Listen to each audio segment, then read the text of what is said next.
No, Shiva, what about Hello. the screen? Good afternoon, industry leaders. It is our pleasure to welcome everyone to the 47th Inflection Procurement Innovation Web Conference and Awards 2021, endorsed by the Singapore Institute of Materials and Management, Councils of Supply Chain Professionals, and organized by Alden Global Value Advisors. I am Namrata Kumaya from Team Alden Global Value Advisors and will be the host for the day. Inflection is a series of web and physical conferences and awards across Delhi, Mumbai, and Bangalore. Today, we are joined by top procurement, supply chain, and technology leaders of India to make this conference an exciting communication platform for sharing best practices, the roadmap to the future, and innovative solutions. Today's conference theme is Unlocking Your Procurement to its True Potential. Markets are dynamic, quicker than ever. Companies are robustly reinventing the products, services, and processes to keep up with the agile changes.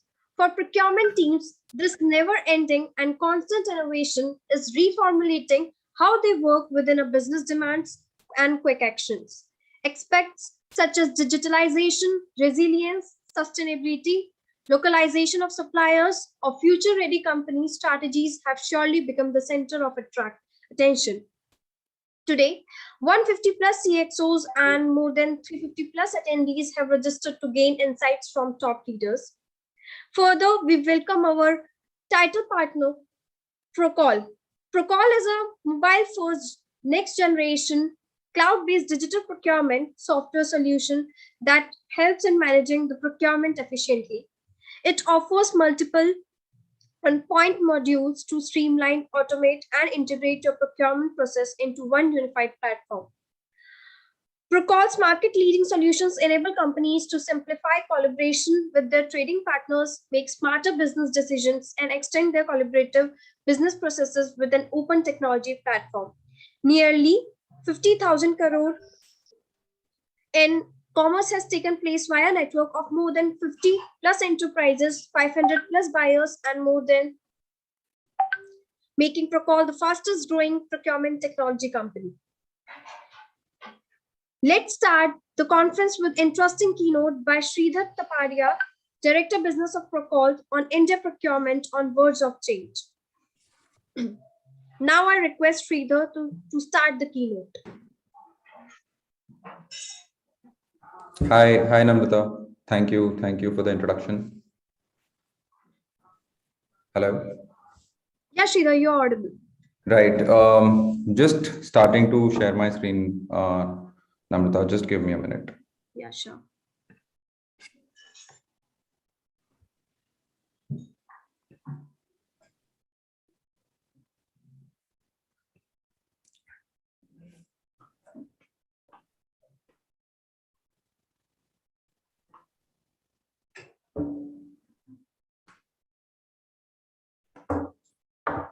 I hope that it's visible, right? So, good afternoon, everyone. It is my pleasure to welcome everyone at the 47th Inflection Procurement to talk about how India's procurement scenario is at the verge of change and discuss on the innovation that is happening in procurement. I personally want to thank everyone for making out the time to be here, and I have to convey that I'm really grateful to be here presenting my thoughts with top procurement mindsets across the country. Let me quickly introduce myself. I am Sridhar Taparia, Head of Business at Procol, which is the fastest growing procurement technology company in India. I will start here that did you know that procurement was not recognized as a different function till as recently as 70 years? I've been able to gather that European and North American countries, there is a separate Ministry of Procurement, while in ours it is managed by Ministry of Finance, all sorts of procurements, be it defense, be it infrastructure, everything. And I've always wondered why is it so? Why why is it not being acknowledged as a strategic enabler in our country? Why has procurement as a domain being considered as a gatekeeper and not a strategic partner or a enabler in growth? I honestly, working for the last 5, 6 years within procurement, having worked in FMCG, having worked at Procol, I have realized that procurement has its own strategic importance. It is a core function of the business. On an average, a non-service business spends about 40 to 70% of revenue on purchase from third parties. It could be in terms of your MROs, if it's a production business, then in terms of your manufacturing, capex, IT spends. And honestly, what we have seen is that procurement has been able to enable 5 to 12% savings on an average. If we look at how the trends have been in earlier years, early 2000s, or probably before that, for every business, 60 to 80% value has been internalized, which is absolutely changing because of globalization and rapid technological developments. If we characterize today's market characteristics, 10 to 20% of value add is only which is being taken care of or which is core to the businesses within the business. I was reading about Apple a couple of days back, where only in-house cost, I believe, must be for employee salary. Their technology, manufacturing, supply chain, while they have key people who are managing it, has been outsourced to the companies who are as their core business. Let me talk about how procurement is leading India's vision. Um, I have grown up hearing in 2010, 2012 about the vision 2020 that we all had, like while we are ending 2021 in a few days, probably a week. Um, we have been seeing on how we always wanted to become a $5 trillion economy from where we are at $3 trillion right now.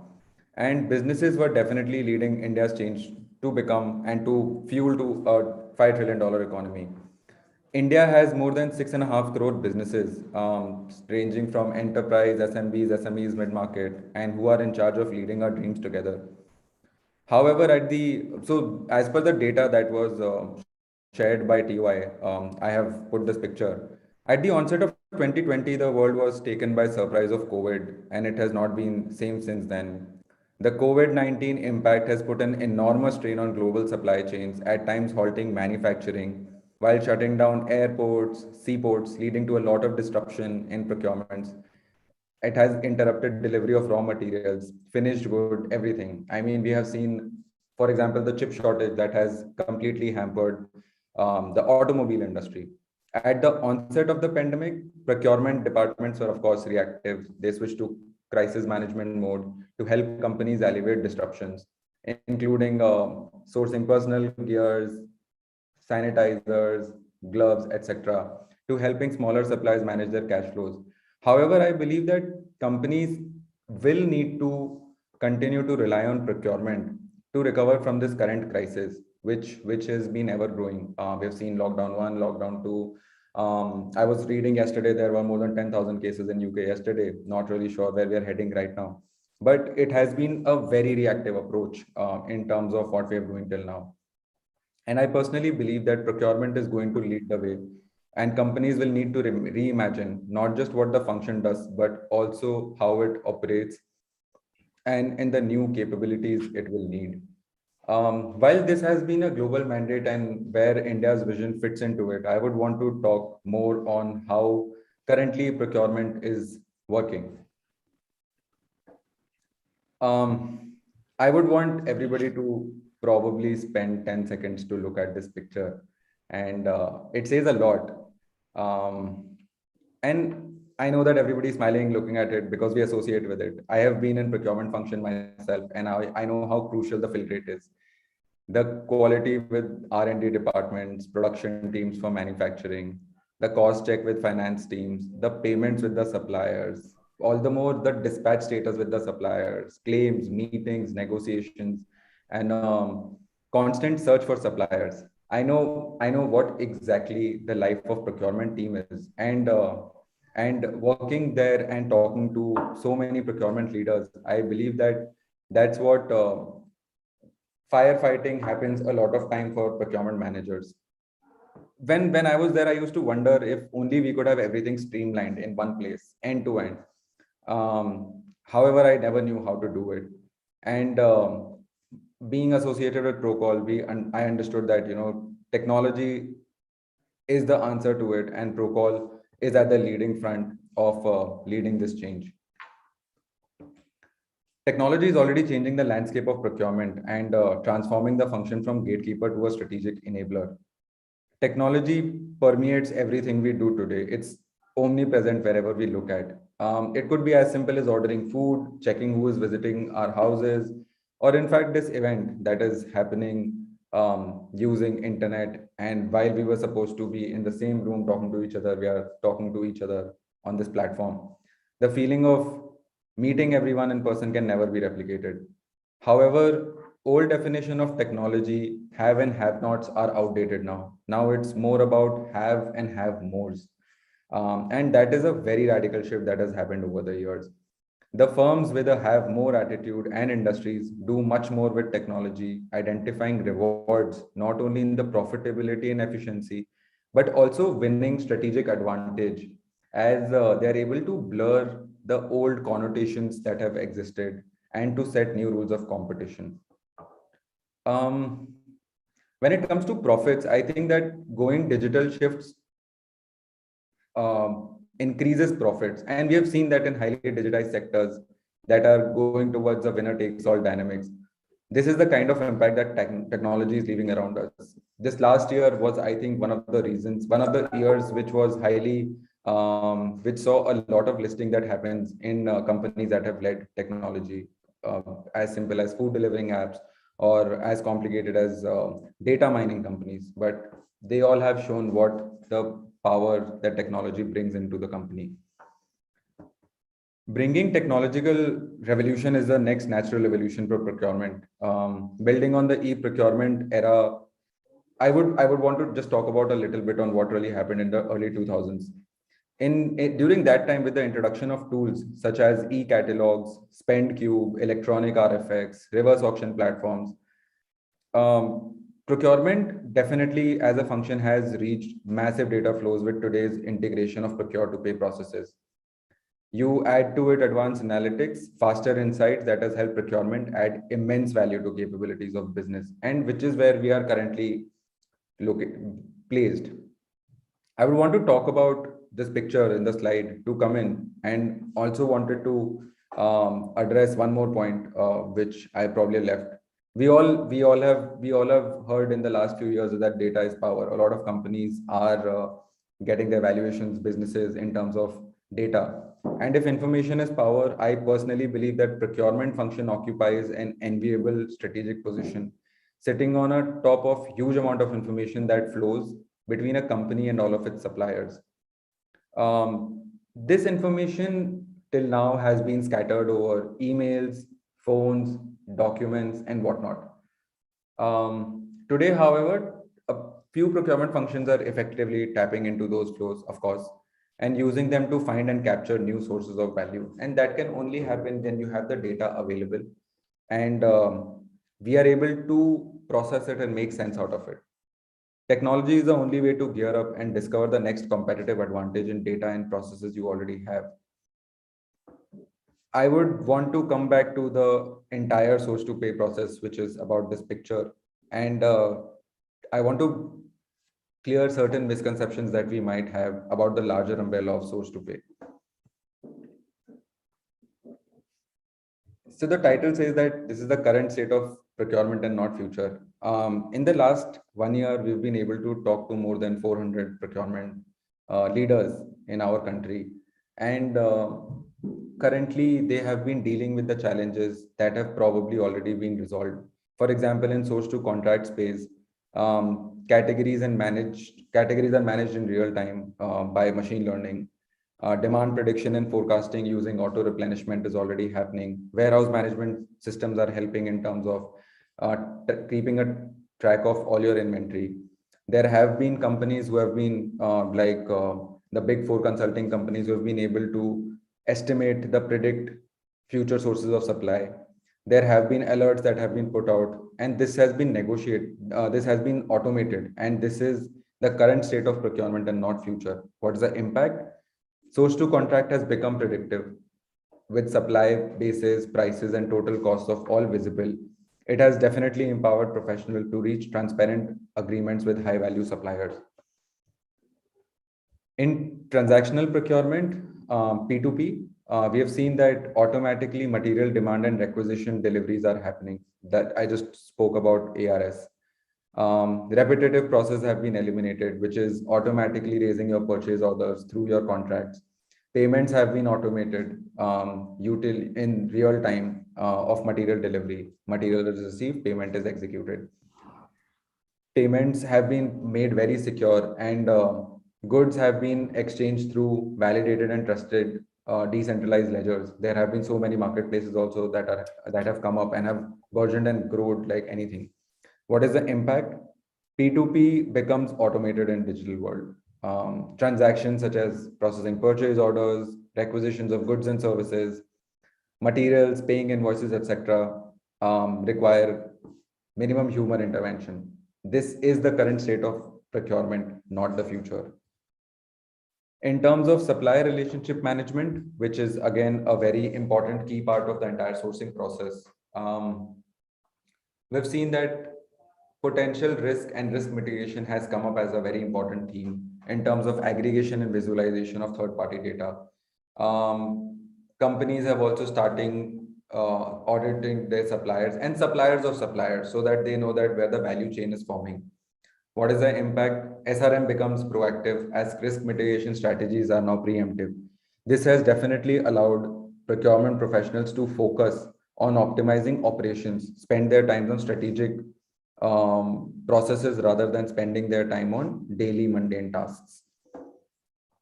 So while this is the current state of procurement and not future, the bottom line is that digital procurement is not future. It is today and it is here. We have been able to see certain evolved markets have had multiple conversations, and they have been early adopters or in fact early movers with these technologies. And we have seen that it is here and it is also coming out to be the larger theme. If I really talk about future, this is how procurement may look like in 2022. And these are just a few things that have come across certain themes. This is something that larger enterprises, my MNCs are looking at. For example, fully automated purchase order management, negotiations run by artificial intelligence, where they're smart enough to understand what should be the great price and giving out best order offers. Bots and systems managing vendor relationships basis the checks and balances that we can put in within the machines.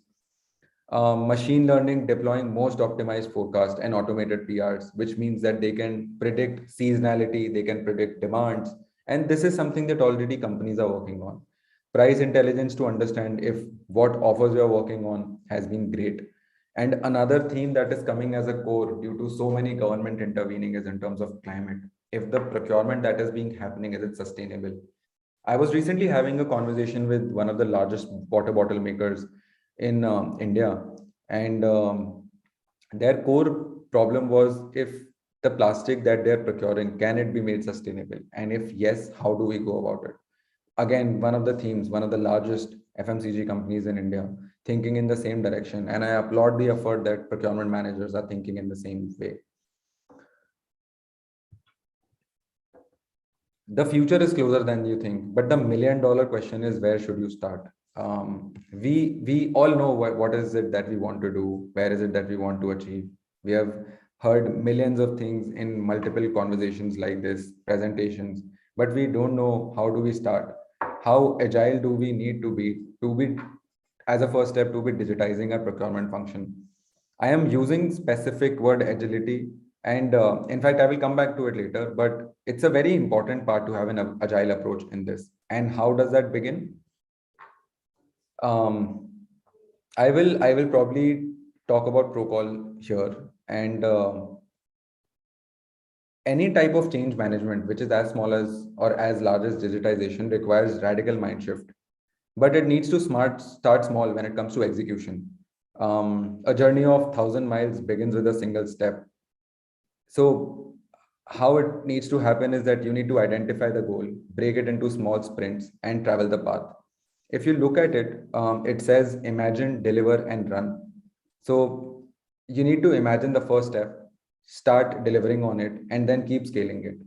Once you start with 15 probably different solutions, and there are more than probably 100 solutions on how you can optimize your spends and your challenges and your pain points, the attention gets low. At Procol, we recognize it. For us, we started with e-sourcing because we realized that maximum value of spend optimization comes with digitalized negotiations. and maximum dollar savings in this process comes at this step. But we did not stop here. We imagined it, delivered value with multiple partners that we are currently working with, and ran together with them to achieve these goals. Once capability sprint 1 is done, we are now working on capability sprint 2, sprint 3, sprint 4, and which is the smartest and fastest way to achieve this. Sprint 2 would be we move to spend analytics to make most sense out of your data to take the best decisions. Then we move to contract management and the same process, and it is ongoing. We address the challenges and try to bring in maximum savings at the time. Now we were thinking big, and our clients, with a constant effort to deliver value for them, it has evolved more with us coming work. And currently we're also working on one of the smartest ERFX solution with that e-procurement industry has never seen. Now, how will this happen? Next. How does this happen? I think that I was actually able to figure out the top 5 categories to initiate this change management and wanted to take a couple of minutes to talk about it. This slide particularly seems a little text heavy, but it's very important. To strengthen supply chain resilience, over the last few years, the supply chain has become more global and interconnected. A lot of industries and companies have been dependent on China, and it got really bad when the pandemic had hit us.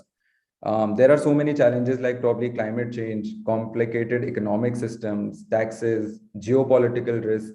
Countries are at war with each other, etc. As per the data, in the past 12 years, at least 1 out of 20 business has suffered a supply chain distribution costing at least $100 million to their business, to their direct bottom lines. And I believe that companies need to create better transparency by working with suppliers to gain information, basically building more visibility in suppliers of suppliers and their upstream value chains. One of the electronics manufacturer actually conducted a detailed stress test of its supply chain to save more than 40% of their savings, and that has been key focus. Moving to the second zero-based category, strategic and value creations. At the onset of the pandemic, some of the most dramatic value pool shifts occurred in commercial real estate and oil and gas. I remember the time when I think Iran or one of the OPEC countries was selling crude oil at negative dollar prices, which means that they were willing to pay money to buy it. Real estate was at all-time low across the globe. And these were the sectors which were affected most by the shutdowns. To capture or regain the potential value shift, procurement leaders started to completely rethink their strategies. To create value in commercial real estate, for example, instead of simply renegotiating leases, a procurement leader can consider how organizations' work practices will likely to evolve in future as flexible and remotely working to grow. A lot of companies have been taking decisions. For example, if they are able to come up with a hybrid model, if they need access to more space or more space at lower price. So these decisions are definitely help. Investing in partnership and innovation, which is develop supplier partnerships. Businesses are now looking for opportunities to create competitive advantage for themselves, including through partnerships, and which is come across as a great theme. Vendors were not treated as an internal stakeholders for a really large point in time, but that has absolutely changed now. And connecting this with partners with infrastructure of the complementary service can make it faster. An Indian grocery chain that we're currently working with in terms of technology partners, they rolled out home deliveries by partnering with local ride-sharing company rather than taking on the cost of buying its own truck fleet. And this was one of the smartest moves that they've done. We have seen similar key strategic initiatives that have been taken to form these practices. Accelerating adoption of digital and analytics, most important of all, what I believe. Procurement leaders have talked about digitization for some time now. And I personally believe that discussion with them indicate that the progress have been slow. We have seen blockers like running pilots, making small investment in selected use cases that never scale up to achieve real business impact. And I believe that as remote work becomes the next normal, digitization can be an important enabler for effective collaborations across functions. One of the steel manufacturers, again, that we're working with in real-time case studies, has improved collaboration in procurement by adopting a cloud-based supplier negotiation platform. And that has really helped them grow their business. And lastly, talking about transforming to a future-ready operating model. Like I said in the beginning, that everything has been very reactive, and now we are able to anticipate what is going to happen. Procurement departments probably need to get in data engineers, data scientists, and that will help in assessing better demand capabilities and taking better strategic decisions. This all, of course, needs a prerequisite of digitizing everything, acquiring new talent, upskilling the existing talent. I believe that winning organizations will adopt a continuous learning culture as a way of life. Now we've spoken about what is it that we are looking to focus on, or what are the priorities for the procurement leaders and the best procurement minds in the country. And we have discussed the challenges, and I know the challenges are here to remain. The challenge might seem, but challenges will remain. The times we are living in are uncertain, which means that new set of problems are definitely going to come in, and identifying them could be difficult. To address digitalization in procurement, companies are becoming more agile. And this takes me back to the part where I said that agility as an approach is very important.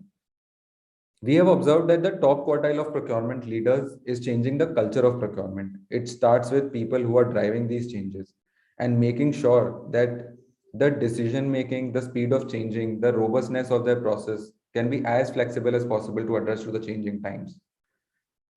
I believe that at the end of it all, everything boils down to people, processes, and technology. And when it comes to driving any kind of functional efficiency, it starts with people who starts implementing processes, which is accelerated with the help of technology. Too often, we've seen that procurement digitization projects take too long because of change management, or are very costly for business in terms of time and money investment. A major reason is that companies focus too much on finding the right off the shelf solution for single pain points. And that in itself defeats the point of entire agility. The most powerful way to realize full potential of digitalization procurement is through a user-oriented end-to-end transformation of your entire sourcing and procurement process. And that's where new technologies come in. These technologies can help organization with all the three drivers of digital transformations. The first step is, of course, diagnostics. What are the problems? What are the pain points that we're looking to solve? And establish how are we going to solve it and how do we scale it. Once all the three things are in place, it is possible, and that is what procurement is all about at the end of the day. Driving operational excellence, reducing cost, leaving a direct impact on the bottom line of the company. I would want to mention that I am really glad that I have been able to share it, and what we are making today, and making enabling procurement to become what this country wants to see. So at Procol, we understand the challenges, and we have been able to identify what is it that we are doing. Indian companies, basis my conversation, I've realized, are relying on antiquated, inefficient system to source more than $500 billion of goods each year in a $3 trillion economy. This spend is managed partially electronically, which means maybe on your WhatsApp, maybe on your emails, maybe on your spreadsheets, etc. Now, because this data is scattered, the data is highly fragmented and thus leading to opaque spends, non-visibility leading to unclear decision making, and does not enable savings opportunities, which is the core function for the procurement department. This may or may not lead to malpractices as well when the SOPs are not in place. And if I have to sum it up, what's the impact? The impact is as much as 10% of the higher cost. The minute higher cost kicks in, it means your bottom line is lower. And I think that bottom line is as important as top line. We have been chasing top lines. The businesses across the world are doing it, but bottom line is as important. And that's where Procol comes in. What is Procol? Procurement plus Procol. And it again goes back to people, processes, and technologies. I was reading through a wonderful quotation a couple of weeks back. There was a product which seemed attractive, expensive, portable, beautiful, and simple. Everybody talked about its beauty, but they bought it for its simplicity. And that's what Procol does. That's who we are. Easiest to use e-procurement software. In India, like I already mentioned, there are about 6.5 crore businesses, out of which 93% of the businesses are less than 50 crores, which means that the promoters of the businesses are the suppliers to larger businesses. And these people cannot be tied down to the computers that have been happening with the legacy systems. To address this change and to be India's first technology company in e-procurement, we created world's first mobile-first e-sourcing platform. Procurement teams can invite vendors, run sourcing events, collaborate with vendors, automate reports, and deliver cost savings, which means not just saving real dollar value and non-tangibles like valuable man hours and, of course, peaceful sleep because of compliance, something none of us can put price to. Some of the few benefits. I have been I have engaged with more than 350 CPOs just this year, and out of which a few are present here. The challenges are real, and while we have spoken about them, the insights are even more amazing. We have been able to consolidate spends, run best digital negotiations, automate sourcing processes, and improve team productivity by introducing SOP in daily mundane activities, which has led to time savings of more than 35% at certain cases. However, I need to say that this is just the first step. Digitalization permeates everything. It is the first step to whatever that we're looking to build. We know the value that we can add, and hence we started in recently with two more initiatives. Discovery of suppliers and market making, which as per the data suggests that with every new supplier that is introduced in one category, you can save about 0.3 to 0.7% direct addition to the bottom line in particular category, and financing, which means early payments, which has led to an impact of as high as 4 to 6% in service and high margin categories. These are the tangible benefits that I've been able to quantifiable. The impact in terms of risk mitigation with new supplier additions and vendor happiness is not even accounted for, and that is something that leads to a great impact in the business. And not just this, I mean, these are just 3, 4 initiatives that I've spoken about. We're going to be at the forefront and top of the game to optimize spends for businesses and come up with many more solutions, with technology being the champion. To summarize this, I would say that change is imminent and guaranteed. That is for sure. And companies must adjust to keep pace by changing the way they think. It doesn't necessarily mean that you have to disrupt everything. No, you just have to change your mindset to what you can see around and to proven solutions which can be modified to solve the problems that are in front of you. Which is my core belief. So I will wrap this keynote here, and looking forward to a great day in terms of talking to the greatest minds of India, the top 300 people that are present here. Thank you for hearing me and giving me this opportunity to be here today. Thanks, Sridhar, for your great insights. We have audience question as well, but we are running out of time, so we'll go ahead with the panel discussion. Now, I would like to introduce the first panel discussion of the day. The topic for the panel is propelling procurement in the new normal. Here I call the moderator, Mr. Anish Gambhir from Bosch, Rahul Poddar from Nestle, Somit Mukherjee from Dabur, Tarun Rakhar from Kellogg's, Ajay Sikka from Carrier HVAC, Sridhar Taparia from Procol.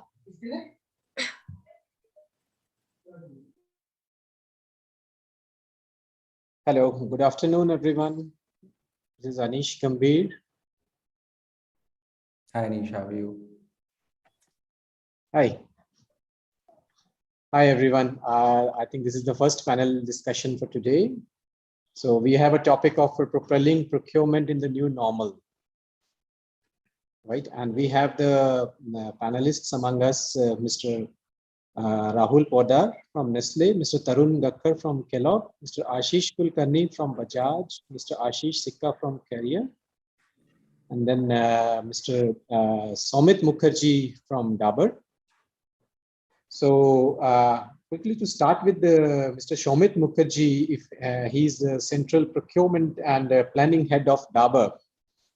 So, Mr. Mukherjee, if you can just tell about the current trends in the procurement and basically the points which we would like to discuss here about, like, how you are enhancing the value contribution of procurement in a changing world, and what are the steps that your organization takes care about this. Actually, why I'm starting with Mr. Somit Mukherjee is because Mr. Somit wants to leave a little bit early, so I will come to the other panelists after Mr. Somit Mukherjee. So can we request Mr. Mukherjee to say on that? Thanks, Anish. It's a privilege to be here, and good and hi to all the other panelists. I'm sorry I'm having a competing assignment, so I'll have to soon leave. And thanks for obliging me with this opportunity early. So, basically the last 2 years have been all procurement and procurement related. Last couple of years. So, what didn't happen in the in the last 20 years has happened in the last couple of years, and in terms of both not only the value contribution, but also to the bottom line, but also to be able to sell, with all the disruptions around us. So, if the biggest push to digitalization that has occurred in the last 2 decades has occurred in the last 18 months or so and so forth. And that is my personal experience. And now it requires no other push. And in fact, the roots of this kind of a digitalization or the technology surrounding that have moved down to the next tier beyond us. That is, so the supplier, the supply chain, and so on and so forth. And it has happened at a time at which all the other things are there. Rising costs, usually, the rising costs, managing the cost of acquisition, which means also the transaction cost of procurement, and handling that. A greater focus on sustainability entering into the, not only as a statement of the organization in which one is working, but also as a statutory requirement, more and more, and as an investor's article of faith in the organization. So that happening together with this, with not all the options being readily available everywhere as a tool to the organization. Apart from that, the issue of huge volatility. Now, I'll try to explain this. I would like to hear from the other panelists as well. Mr. Sikka, if you can just tell about your organization. You are from Career, so how your organization has enhanced the value basically by using the digitization. You can share your view. So, yeah, I think a couple of points. I'll say one, I think we always want to change from the cost mindset to a value mindset. Now, it's not about just saving cost for the company, which is our bread and butter. Anyways, we have to do that day in and day out. But how do we create more value for the organization? And then if I just think of some of the specific things, it could be digital, could be non-digital as well. But something around, I think the first thing had been, of course, the risk mitigation on how do we make sure that the business is running, we have the parts available so that we are able to sell. If we don't sell, actually, then there's no business and then we don't have anything. So first and foremost was the business continuity. The implied implication was also a lot of the near shoring and developing risk mitigation plans. So that was the first thing that we did. Number two, I'd say innovation. And this is again non-digital, but how do we, in the COVID era, how do we think of products which are able to add value to the customer? So we talked about sustainability, we talk about net zero, we talk about the CO2 reduction and all that. So at Carrier, I think the procurement team had been at the forefront to think of what are the new products that the customers may want and even can actually provide energy efficiency to our customers and then contribute to the sustainability. So the procurement had been at forefront of thinking through what are these new things that could be offered to the end customers. So that's an example around innovation. And lastly, I think I have definitely been a big fan of digital and analytics. And in my previous life in McKinsey, I've seen actually clients, the good companies relentlessly pursuing on digital and analytics. At Carrier, honestly, I'd say we are still at the starting stages of journey.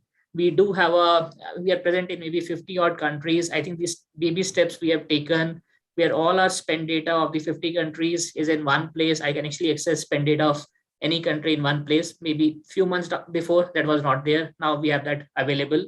we have the tools which we are, I think we are able to track any PR to PO creation. We are able to track that the process. Again, that was not there earlier with the COVID times. I think that is also coming into focus. So I'll say these are the two baby steps that we have taken. But if I just think of a broader horizon, I think there are much more happening within the digital and analytics space, which can create a lot of value for the organizations, which maybe I'll just talk about later as well.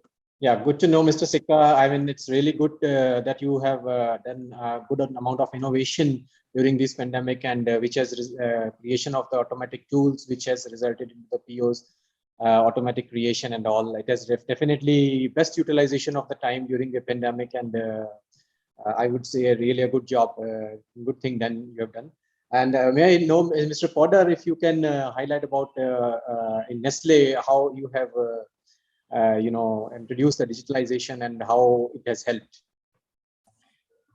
Thanks a lot for the opportunity. So, of course, Nestle's journey of digitalization of sourcing and its various end-to-end flows across the organization is quite a long one. So it's been almost a 2 decades journey which we have had, and I will, very unashamedly bash about it that because Nestle had transcended this journey so earlier on in a proactive manner, we really thrived through the pandemic period. So there was not even a single, I won't even say day, a single minute of disruption. It was a very easy transition from a face-to-face world to an online world completely. And that's how we have been able to support a huge surge in production to meet the demand of the consumers during this period for our cherished brands. So while I would there will be a long list, and it can be a separate session, but some of the key things which I would want to highlight, 5 of them. One is e-invoicing. So this was one frontier where the technology was available, but there was still a resistance, more so from the vendor front, and it used to take a lot of convincing. But what pandemic has done, it has brought everybody on e-invoicing on day one. Of course, that is also supported by Government of India's mega move towards GST portals, online e-way bills and everything. So the entire ecosystem has moved in that direction, which is really supporting, I would say, a huge amount of paperwork, follow-ups, invoices lost in transit, courier, getting torn, damage, all those issues have been settled. I mean, these are very petty issues when it comes to from the nature of seriousness, but they impact the value impact when you look at it is actually big.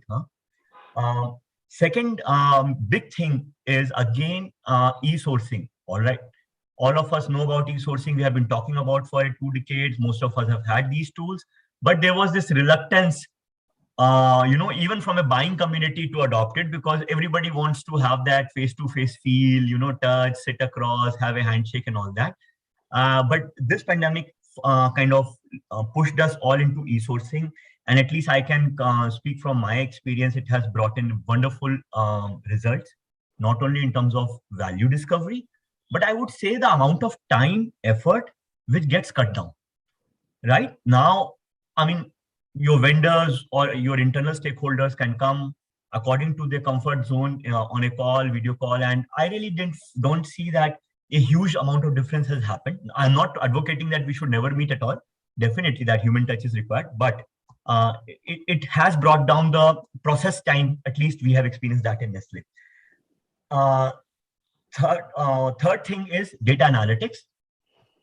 Right now, one thing, I mean, most of the panelists would have agreed, working from home has really pushed us and has enabled us to be in a high concentration zone for a longer duration of our days, which when we work in office, we kind of get distracted because of all the colleagues meandering around and anybody approaching you for a chai or a sutta kind of a stuff. So we are all more in our concentration zones. And this has really encouraged people to use newer tools like Power BI, because everybody has to be on call. So people have really used these tools, adopted them very well, and it has elevated the level of discussion and the discussion basis data. And last, I would say, is that, of course, internal networking has become more efficient, effective. People have started respecting calendar invites, and And we value each other's time in these days. So maybe on the lighter side, but these are few things which I feel have moved on in last 2 years. All right. Yeah. Good to hear, Mr. Poddar, and particularly the new technology, new tools adaptation, as well as the internal networking over these calls, the video calls particularly, that has resulted into less of a time wastage, which I could understand from your discussion. And it has really brought in the good value impact also in the overall process. Good to know about Mr. Poddar. Thank you so much. Mr. Gakhar, if you can just highlight from your angle how your organization has taken care about during this digitalization, particularly. I think you're from Kellogg, correct? Yeah, correct. Yeah, please. So thanks a lot. And I don't think that I have anything else to talk about except what my co-panelists have already talked about. So I think all of these things have actually come alive for us as well. And, it has made a big shift in the way we work. But the only other thing that I want to possibly talk about, which is not so much into the procurement space, but into the cross-functional space, is about audits, and just let me give you an example. So typically we used to do audits for our suppliers, given that we are in food industry. So that forms a very important part of our vendor onboarding process. And that used to be a very, I would say, comprehensive process of engagement starting from day one, leading into auditors going to the plant and, ensuring that they do the audit, etc. But given the restrictions that we had during this COVID time, and we wanted to onboard new suppliers, given that we were facing disruptions from the current suppliers for one reason or the another, and all the right reasons for that matter. So, this thing has worked very well, that the desktop audits have actually shaped up really, really well.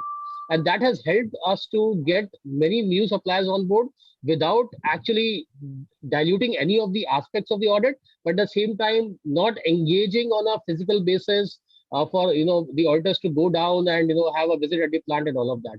I have seen instances where the audits have happened on a video call. Can you believe that? And it's been a great process, I would say. And when the auditors finally happened to reach to the factory to do a physical audit after they had done a video call or that kind of audit, they found that there was nothing amiss in that sense, right? So it's great enabling tool in that for procurement, because in our kind of a setup where we need more suppliers, where we need to do audit as a process or as an integral part of any onboarding process, I think that has helped us really well and catapulted the whole process to a next level. Apart from that, I can't dispute anything which is about e-invoicing or about PR to PO, or for that matter, supply chain financing or whatever, which everybody has realized, this is all across the industry. All of us have kind of realized that, but this is something which really stands out for me because that has actually helped us to cut down our interventions or cut down our disruptions in the system when the audits were planned on an online basis. So yeah, thanks. Yeah, good to know, Mr. Gakkar. I mean, there are certain restrictions which you had handled very nicely, and the audits point of view which you have highlighted, that was really good. Meanwhile, I will also just like to highlight from my organization perspective. I am from Bosch, and I take care of the procurement activities for the energy management business in Bosch. So we are kind of a organized, group which takes care about the energy efficient requirements of in the various kind of industries, whether it's a hospitality industry or it's entertainment industry or it's the automotive industry. So we provide the hot and cold water solutions and heating, ventilation, and air conditioning business basically. So we are totally oriented towards the projects kind of thing, and working at the various locations of the customers. So definitely digitalization has resulted in a good impact to our business as well, where we were having a lot of manual processes earlier, which have been converted to digitalization, or although I would say this duration or this period has really given us a chance to move towards the digitization, to extensive digitization, which we were never thinking earlier. So as you said, the e-sourcing as well as the e-billing, e-invoicing, all those kind of things have also been introduced in the recent 1 year only, which we have been doing manually for the last 4 to 5 years. So it has actually brought in a good amount of change. Yeah, thanks. I wanted to share regarding this point.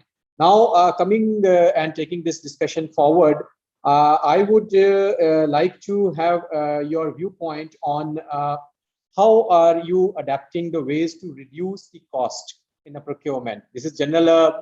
Procurement is seen as a function which is meant for bringing down the cost of manufacturing, cost of buying, operational cost, tactical cost, whatever is type of costs are there, they have to bring it down.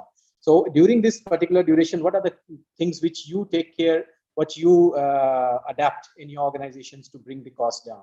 So maybe we can start with Mr. Sikka, if you can just say something on that. Yeah, no, thanks for that. I think so. To be honest, I think we have again focused more on creating value. I think last year, all of us were in an inflationary environment. The prices of everything were like shooting down the roof. So we had a target of our the cost savings target, but I think the inflation was killing every target that we had. But that said, I think we were more focused, honestly, not on the internal operations cost, but we were still more focused on how do we reduce the external cost that we have with all the challenges I think that we have. I think we, and as Carrier, I think it actually spun off as a separate company last year only. Earlier, it was part of UTC Group with Otis and Raytheon Technologies together. Carrier spun off as a separate company last year. So we are present in many countries, but very fragmented data systems still exist. And that's a reality. I can admit that. So I think the one of the key things that happened was just a Power BI based tool, which was able to bring in data in one place last year, and then used a lot of the analytics to see what are the hundreds of categories. Again, very simplistic things. What are the things that I'm actually buying common between Asia and say Middle East, and that I should be consolidating. So I'll say those were the baby steps, simple things that we did to bring down the cost. And that was something which actually created the cost savings for us. So as I said, we were still more focused on how do I save more money on my external spend. We were still less focused on how do we solve for the cost of operations. So that's, I think, something we did not focus on. But externally, honestly, we did several initiatives to bring in more transparency. And then I'll say transparency was the biggest thing. Once we had the data in one place, that actually in itself helped us generate hundreds of initiatives which could help us optimize the cost even in the inflationary environment. Yeah, thanks. Okay, good to know, Mr. Sikka. How about you, Mr. Gakkar? Sorry, is it for me, Anish? Yeah, please. Oh, yeah. Okay, thanks. So I just wanted to, talk about cost savings in a larger we can have a so, bit of an interactive session also in between. Like if anybody is having any kind of query or like that, maybe we can ask anyone. Sorry to interrupt, Mr. Gakkar. No problem. So I was saying that I would like to bring in a bigger picture on the cost savings, what we call in Kellogg's parlance as revenue growth management. So typically, it's given that procurement's job is to, of course, bring in value and get cost savings. But what we have done as an organization is to bring lots of, or rather all the functions together to drive this process. And it's just not, if you see the bigger picture, if you see the value chains, it's just not sitting with procurement in terms of negotiating and bringing down the cost, but it's also about what the users functions or what the stakeholders want at the end of the day. And all of us know that in certain cases, the specifications are typically higher than what one would typically need, right? So these are to a next level where these possibly would not make a lot of value for the organization as far as specs is concerned, but nobody would have given a heed to that because that has been going on for a reason and for many years. And now it's a time when actually we get all these stakeholders together and we look at different aspects, not just on the pricing, but also what are we buying? Do we need to buy this? Can we look at alternate suppliers? Can we look down or can we work on the specifications and see that if we can bring down the certain aspects of the material that we're going to buy, or for that matter service, and still manage as good as, or rather better than what we have been doing.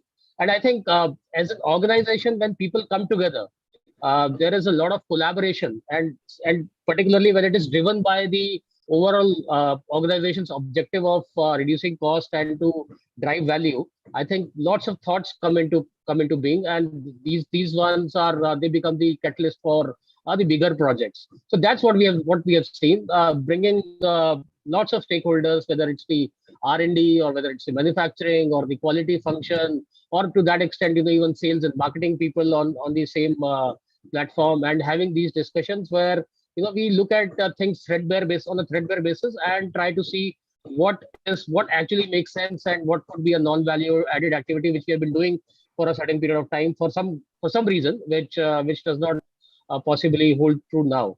So I think that's something which we have done, I would say, pretty well. And as we step into 2022, which is going to be even higher inflationary year, and everybody is kind of, if I can use the word, scared of it, taken aback with the kind of inflation that we're seeing. I think it would need much more of that. And the platform has been set. Now it's only a matter of scaling up and getting it to the level where we can get the additional benefits out of this forum. So that's what I would like to say in terms of cost savings. Back to you, Ajay. Okay, good to know about the collaboration part, as well as the bringing all the stakeholders on the same platform.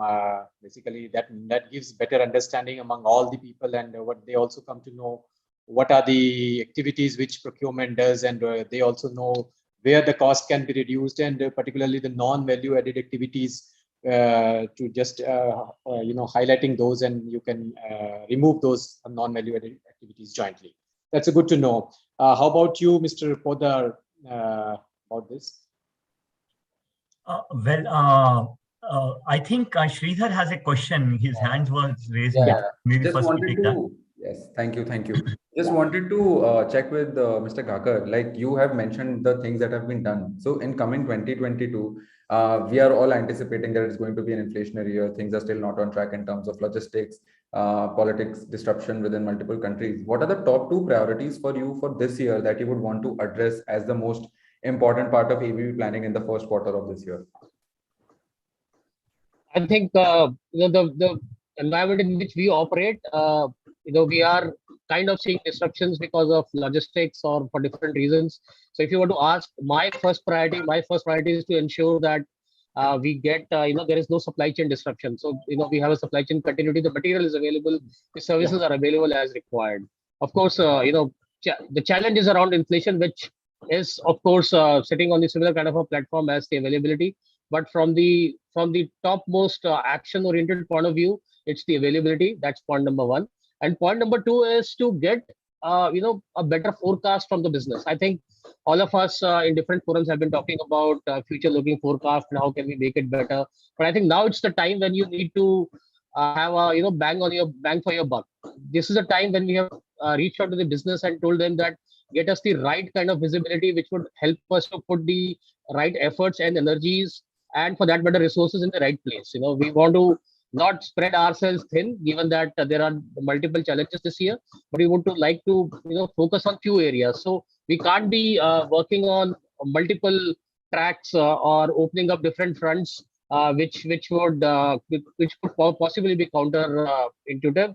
So in that sense, the essence that we have asked the businesses to work on is the forecasting, to get it right in terms of the demand forecast, in terms of the plans that they have for future months, so that these can be incorporated and they can flow back into the supply chain to ensure that the right amount of supply levels are maintained. So I think these are 2 things that we would try to ensure. Point number 1, ensure that the supply continuity remains, and number 2, getting the right forecast so that we can focus on energies on the right things, right? And of course, if we do these 2 things right, then I'm sure that the cost savings will be an outcome of these 2 processes by themselves. Of course, there are other initiatives that will continue to go on, but if we can get these 2 things right, then rest of the things should fall in place, is what I believe. Perfect. Yeah. Thank you for answering, Mr. Podar. You were answering. Yeah. Well, thanks a lot. I think both Ajay and specifically Tarun, from a food industry point of view, has really covered the challenges quite well. Ensuring supply is the biggest concern, and in the post-pandemic world, let's realize, at least from a food sector point of view, the demand has gone up. All the major food companies currently are really wishing that probably if they would have invested into one more plant before this pandemic would have broken out, and probably they would have had more capacities to service their customers. because right now demand is not a problem. I can assure you that demand is not a problem for a good quality branded product. Problem is getting the right ingredients in time to keep servicing it, which Tarun covered in terms of ensuring supply. And again, the another aspect where we also saw, probably I'll want to delve more onto this since this has not been touched, is connecting the product to your consumer once it has been produced. So there are a lot of challenges which we have all been facing in primary and secondary logistics because of rapid lockdowns. Second thing which is happening is that the e-commerce has really taken, a huge quantum leap. Probably they have taken a 10-year leap in this last 1 or 2 years. And these guys have gone around and observed all warehousing available in this country. So the next biggest problem which we are currently facing is to get a decent warehouse to build up your stocks, right? So currently today, if you go around in any major metro, tier 1 or tier 2 city, you will not find any ready to move warehouse. All you have to do is you have to get into build to suit contracts, which will give you warehouses at the end of a year or a year and a half. And again, subject to further COVID restrictions. So to me, I think from an operations point of view, getting supply and ensuring what you have produced is reaching the consumer has been the main thing. Of course, cost is being looked upon in a very different manner. Definitely, we are never spared the challenge of bringing down cost every year. But it is for the first time I have heard some very senior people in management saying that, don't worry, factory should not stop. So currently, cost is that cost on which you get a supply. You do not benchmark it to last year or last year purchasing price. You simply say that, am I getting supplies or not? And if I'm not getting supplies, I'm telling you, there is nobody appreciating how much reduction you got on paper. So I think that's what have been the key concern areas and action areas for procurement teams for at least in Nestle for last 1 year. Yeah, thank you, Mr. Porter. I mean, it's really good to hear that basically management is quite supportive from the procurement, and they really understand the challenges which under the present situation everybody is facing, and definitely, as you said, that the demand is going up and it's the right product at the right quality if it is available at the right point of time. So that is what everybody is thinking, that we should have another factory or another works to produce these such things. Yeah, really good to know about these things. And definitely I would like to share about my organization point of view also. As far as the costs are concerned, definitely we also have the ways to reduce the cost, but nevertheless, like for our kind of industry, we have a raw material like a steel particularly, which is primarily used in our products, and the prices of the steel have gone up to drastically in the past 6-7 months, you must have observed. And the kind of challenges that we are facing from the customers, basically or basically the repeated customers who used to give the orders to us years back, and they want the same price orders, they want to give the same price orders to us, and we are actually facing the real challenge in terms of maintaining the prices, basically because we are totally dependent upon the external vendors who make the products for us. But nevertheless, I mean, wherever possible, wherever such kind of challenges we are facing, we are trying to convince the customer, and they also understand, because the things are not hidden. It's every day, and the news are there that what kind of increases are happening in the market. So these kind of challenges are there, but yes, the customers are also supportive. They also know that these are the facts, so these are not hidden. So this is, I just wanted to explain about that. Now the next thing, yeah. Also like to ask you, sorry I interrupted you, but wanted to ask you also as well, like what are the top 2 priorities for you in 2022 in terms of optimizing cost, or what are the top 2 priorities for yourself? See, we actually have priority number 1. Basically, we need to have the agreements with the suppliers, which generally we do not have because of highly volatile market. So even suppliers also have the they also hesitate to have the rate agreements with us. So our first thing is to have the rate agreement so that we have the flow of the products in a streamlined way.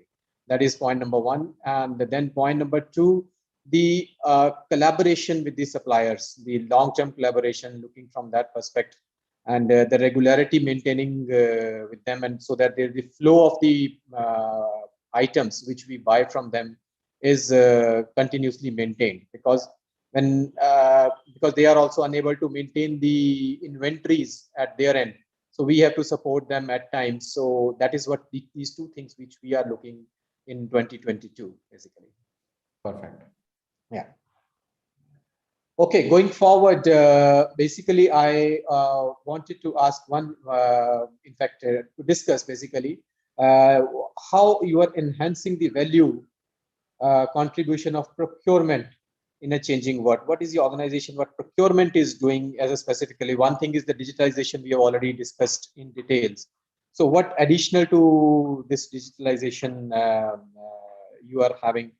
Any cost-effective measures or any kind of, like I shared, the rate agreements which we are having. I'm sure in FMCG, rate agreements are there. They are in place in a larger scale.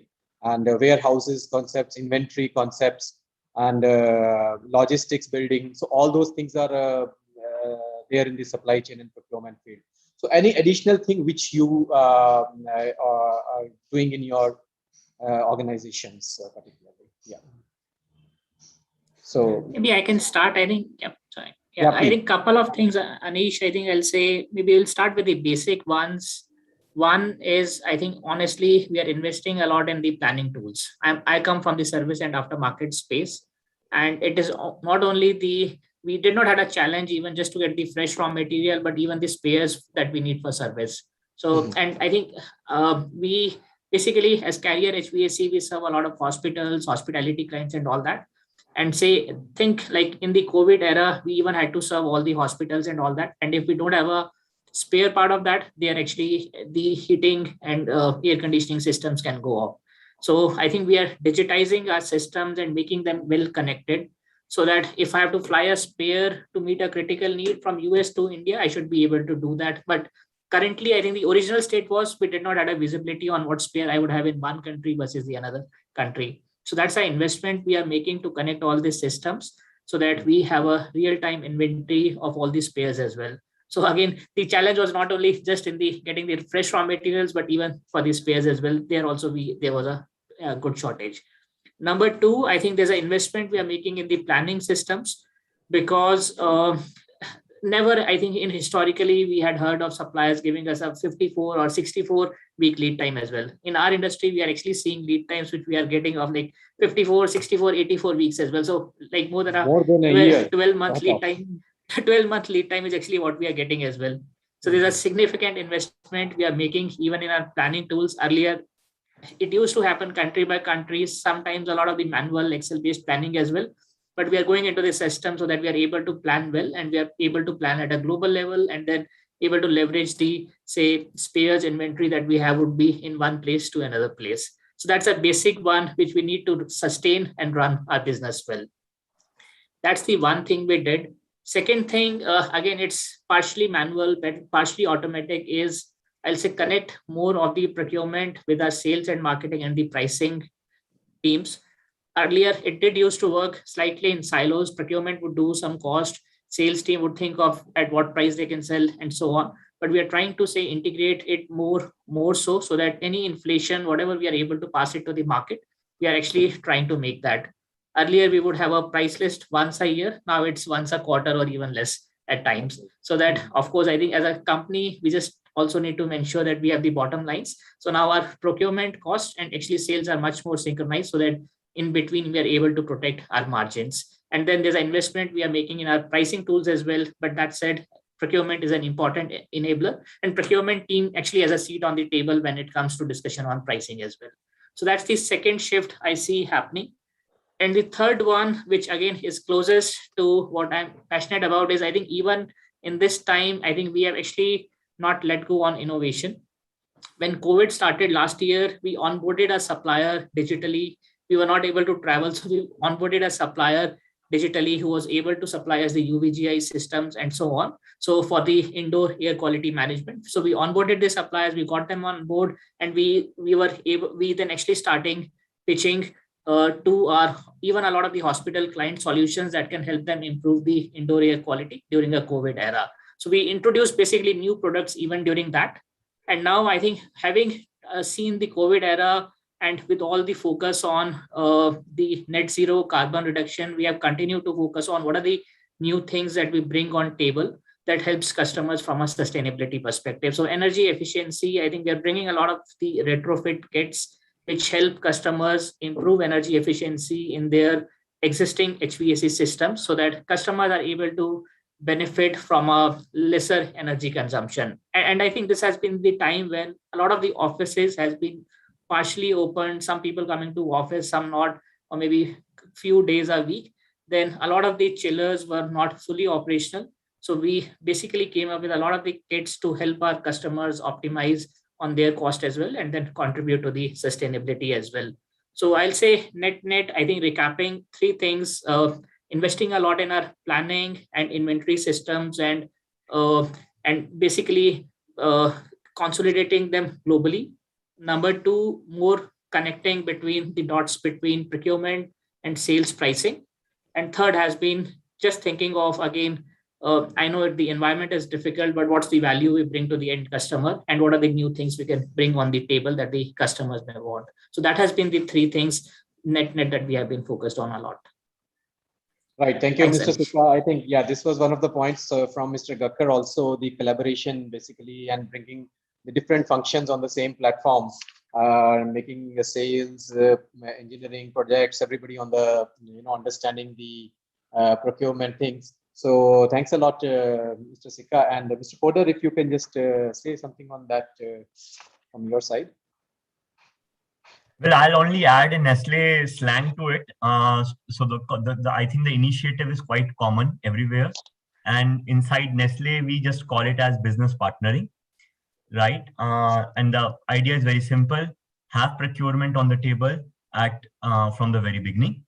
And earlier there was some resistance. However, now I think the business has started understanding the value which procurement brings on the table. I can take very simple examples. I mean, like if you have to launch new products and variants, any marketing company has to keep doing it. They need to have some buzz around their offering to the consumer to keep the interest alive. And when your own factories are full, and in these times when you cannot add factories, and co-manufacturing is the route via which you go. Now, earlier the approach was, okay, we tell a technical team and the technical team does co-manufacturing. Now, after one or two failures, people realize that the main key people who actually make or break these projects is procurement guy, because he's the one who's running around in the field, scouting the factories and then getting you the right guy, right? Similarly, even for items which you want to produce through your factory and launch, you want to have some jazzy ingredient added into it or some new flavor, or you want to have some kind of a different packaging altogether. Again, the view which procurement brings on the reliability is the most important one on the table. To a certain extent, that even in last year, procurement, at least in Nestle, has taken one step ahead, where we have held innovation events, where we have pulled in ideas from our various vendors in packaging, in co-manufacturing, and we have presented those ideas to business that, listen, these are the kind of things which you can try your hands on. These are readily available from a approved set of vendors, and you can quickly latch onto these ideas and multiply your offerings to the consumer. So you may look it in a different directions, but the thing is to basically crack the silos and bring all the people together on the table. We call it business partnering. So just coining one term. Yeah, good to know about this, particularly the early involvement of the procurement, basically, because the management now understand the importance of the procurement function, because early involvement definitely helps the business to understand really the cost of the item and the prevailing market prices which are going on. And definitely it is good for the business to progress. So, Mr. Gakkar, if you can you have some thing to say. I'll just add on a couple of more things. So I think we've all talked about how procurement is helping driving down the costs and helping innovations. On the material side, but I think there are some other parameters or criteria that procurement is also taking. Ash, it's also about working capital. So I think in lots of places I've seen, and certainly Kellogg, we have taken challenges to reduce the working capital for our businesses, and that means that how do we manage the inventory, how much inventory do we keep, whether it's the raw material or whether it's a finished goods, where the inventory has to be kept so that it can reach the consumer at a faster pace. So all of those initiatives have also come into picture, and where this is a place where digitization has given a huge insights, right? So if you were to do, for example, some algorithms considering nodal points which were say some 200 nodal points being served from say 10 places, consider the amount of options that one would have. But given that the technology solutions that are available, that has worked really well for us and help us reduce the on both the RMPM and the FG side. Also, I think the other aspect is on the cash flow. So again, procurement has played a huge cash flow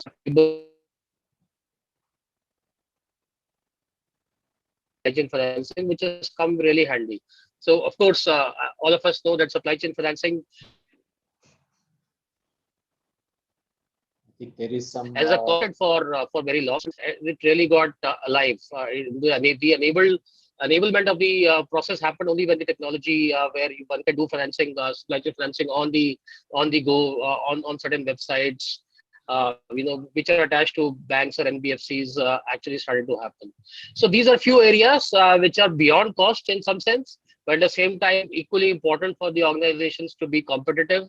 I can tell you, most of the shareholders look at, or for that matter, investors look at not just the cost but also the cash as a major factor for them to invest, and that's where procurement has played a key role, and I think we will continue to play that as we go along.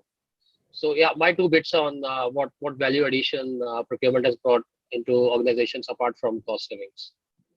Good to know about the involvements of procurement. So here also from Bosch side, I would also like to say that we also have the similar kind of things from the cost reduction point of view. The early involvement, which was similar to which Mr. Porter was also telling. So we also have early involvement.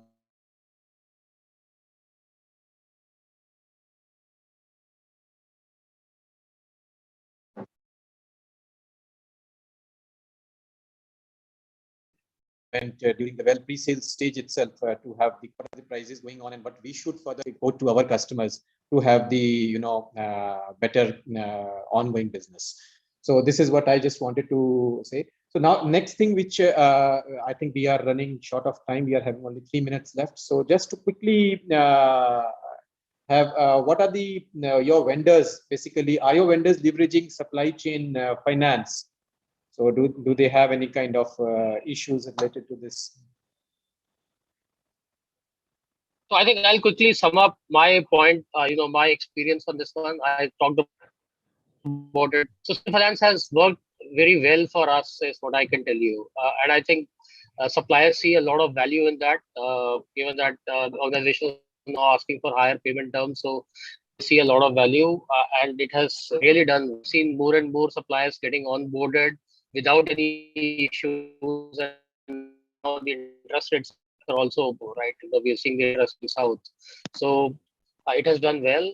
It has really got the benefits. I know it's very rare that we get a win-win kind of process, but it is one of those things where I see that's a true win-win. And in my view or in my experience, I haven't seen many issues or challenges with suppliers getting used to or rather imbibing the supply chain financing. But I'm happy to hear everybody else's view around this. Thank you. Yeah, Mr. Sikka, if you can, you have some challenges from the suppliers' finances. I think this was I would say, very common theme, especially last year when the COVID just started. Everybody actually had a cash flow problem. And the more we go to the smaller vendors, we actually had more of these problems. So the bank tie-ups definitely we had, and which actually suppliers anyways leverage. I think so. If we are having, say, X payment term, suppliers can get the money in 7 days, and then they can bear for the interest cost and all that. But honestly, we did went ahead of that. We did paid advances to only a few of the selected vendors, which whom we had the relationships. We needed the continuity of supply.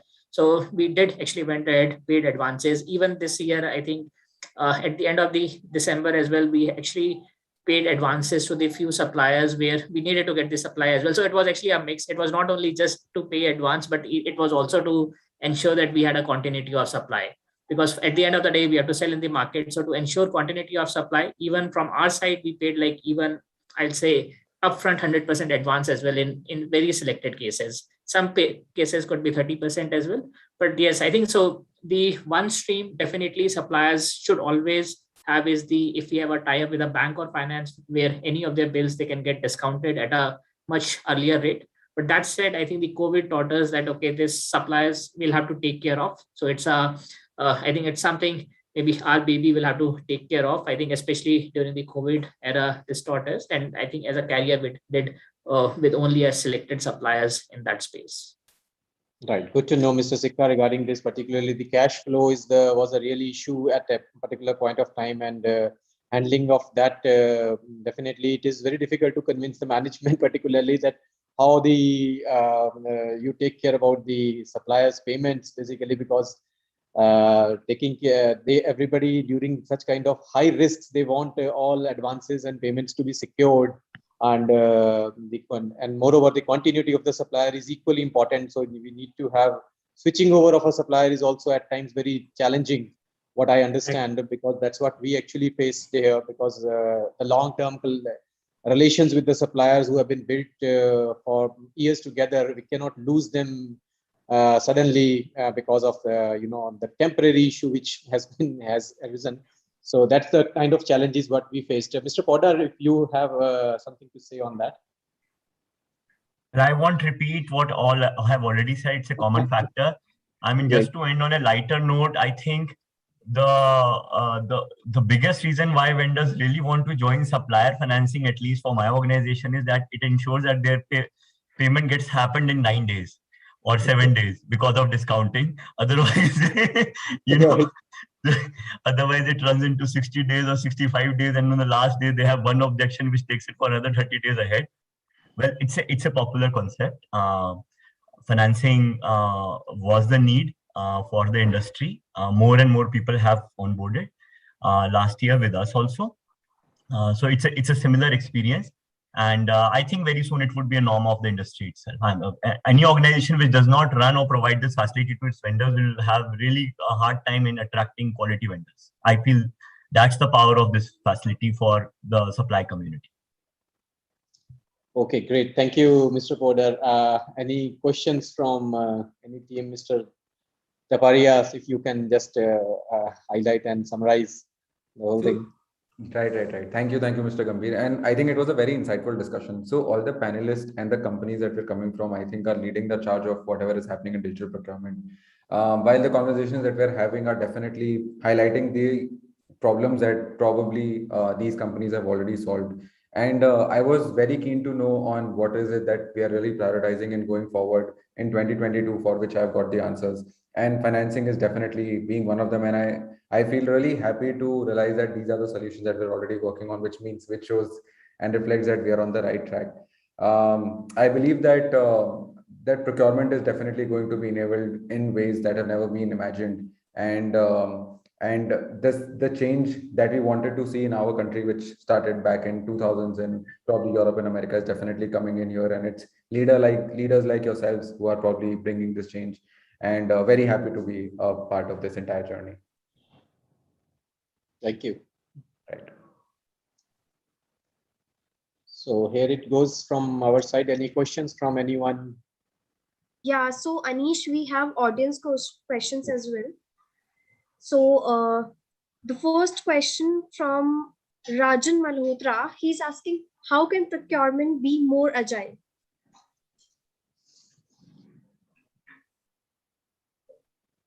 So FMCG expert can tell Mr. Sikka or Maybe Mr. I think Datta. I can initiate and maybe Yeah, please yeah, yeah. jump in. I'll say maybe I think one simple term, and again, part of this got covered is maybe breaking the silos or actually closing the silos. I'll say it actually more a mindset. I'll say renegotiate your mandate. Internally, just self-authorize yourself to do whatever you want to do in the company. Break a bit of the silos and take the lead. I think the things would actually come in place.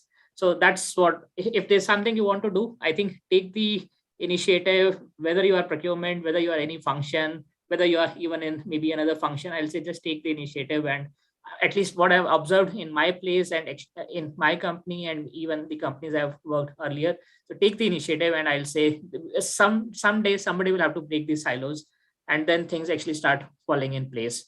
But otherwise, if we just try to make things that okay, everything would be perfect one day, that's actually a myth and would never happen. Somebody will have to take the initiative and start doing some things that you actually want to do, feel passionate about what you do, and then someday we can definitely break these silos. So maybe more of a philosophical answer, but that's the mindset I just want to start with.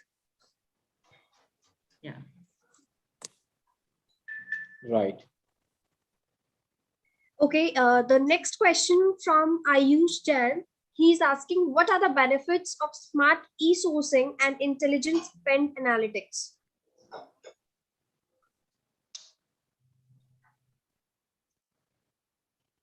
So I would like to answer on this smart e-sourcing. Basically, it involves all digitization of procurement processes, and it definitely reduces the operations time. Point number one, more transparency, clarity, and basically the cost reduction overall. So that is the overall benefit of the e-sourcing. And second is the spend analytics. Yes, I mean, you come to know about the trend where you are spending more, where you are spending less. So which item is purchased more. So you can focus more and make some strategies to towards that particular item, which is being spent more, and you can make further ways to reduce the cost in that procurement of that item. That is the benefit of doing the spend analysis. Yeah. And maybe I can substantiate that maybe I think with some of the real examples, and maybe Sridhar, maybe I can vouch for it. I think you would know this better, but I can actually say, take some examples as a customer. So I think e-sourcing, whichever spend categories or whichever products this is applicable, definitely I think cost saving is there. I've seen maybe at least 100 plus e-auction or e-sourcing events in my previous life. I think we would get anywhere between 3 to 25% savings. Now, that said, it's not applicable for all the categories. If it is a monopolized supplier base, even I think some of the, say, maybe, I think, and on a lighter note, Bosch used to be one of the supplier categories, which I would actually call a monopolized supplier base, where you may not be able to do e-sourcing events. But if you actually look beyond that, there would be 60-70% of the spend would be something which I call as e-auctionable in a particular company. And the moment you started, even actually for the agro commodities, I've explored e-auctions with some of my clients during my McKinsey time, and we even got like even 0.5 to say roughly 1% saving there as well. So anything you touch, my sense is there would definitely be money on the table for us. That's number one. Number two, the time of closing a negotiation earlier, if it could be 2 months, 3 months, I think you can actually close a negotiation in 4 weeks, maximum of 4 weeks. You do need that 4 weeks to prepare for the e-sourcing rightly, but if you get 4 weeks, you should be able to close the negotiation then and there. So these are the two benefits. And from a vendor perspective, I'll also add that actually we should do e-sourcing right. If a supplier has won in the e-auction, then we should actually go ahead with the terms and conditions that we have outlined. I've seen many players would want to do e-auction just to test what is the market price and then maybe go back to their old vendors, which I'll say that you can actually do that once, but that's not sustainable in the long term, because then the suppliers would not trust you next time. So that's the thing. I think from a transparency perspective as well, there's actually a lots of benefits from e-sourcing events. And then the second question was on spend. I'll say that's a most fundamental thing. It would not give you direct savings, but that's an enabler without which you can't actually get any savings. So having the right e-source, the right spend management tool. And there are very, very simple analytics. Maybe I may be buying the same thing in 5 different countries at 5 different prices. If I have the data and analytics to support it, then I can go ahead and actually correct that. If I don't have the data, then we can just haggle. It would not be a real negotiation that we would be doing with the suppliers. So that's maybe this, I'll say the most basic example. But if we do it rightly, I'll say across the spend base, you should get at least 2 to 3% on the table would definitely be there. But that said, the spend intelligence tool or whatever we call it, that's actually the biggest or the foremost enabler without which we would not be able to do anything. Yeah, that's it. Thanks. I think Mr. Poddar has raised the hand, so he would like to say on this. Yeah, thanks to Ajay, he has really brought in very good examples. I just want to bring in one example that it's the power of e-sourcing, which has enabled Nestle to, aggregate its entire spend into 3 hubs, international hubs based out of Panama, Switzerland, and Malaysia. And from a procurement organization, which used to have a procurement team in its 60 markets, all those 60 markets and their entire around 45 to 50 billion Swiss franc worth of spend is being managed out of these 3 hubs with workforce, which is probably, 1/15th or 1/20th of what Nestle was employing otherwise across the world. So this enabled 3 advantages. Number 1, a volume aggregation helps you bring credible, negotiations. Your partners are start taking you very seriously. We being a food company, when we did this exercise 5 years back, we realized Cargill is our biggest supplier across the world. And Cargill always knew that they are our biggest supplier. We never knew that they are our biggest supplier. So once we knew that, then the relationship went to a different direction, and you could extract more value out of them, and more serious commitments out of them. And not everything comes in money. A lot of things comes in terms of support of innovation, service levels, and first choice of supply. And these facts kind of become very important. So A is this. Second is concentration. You can then develop key procurement talent.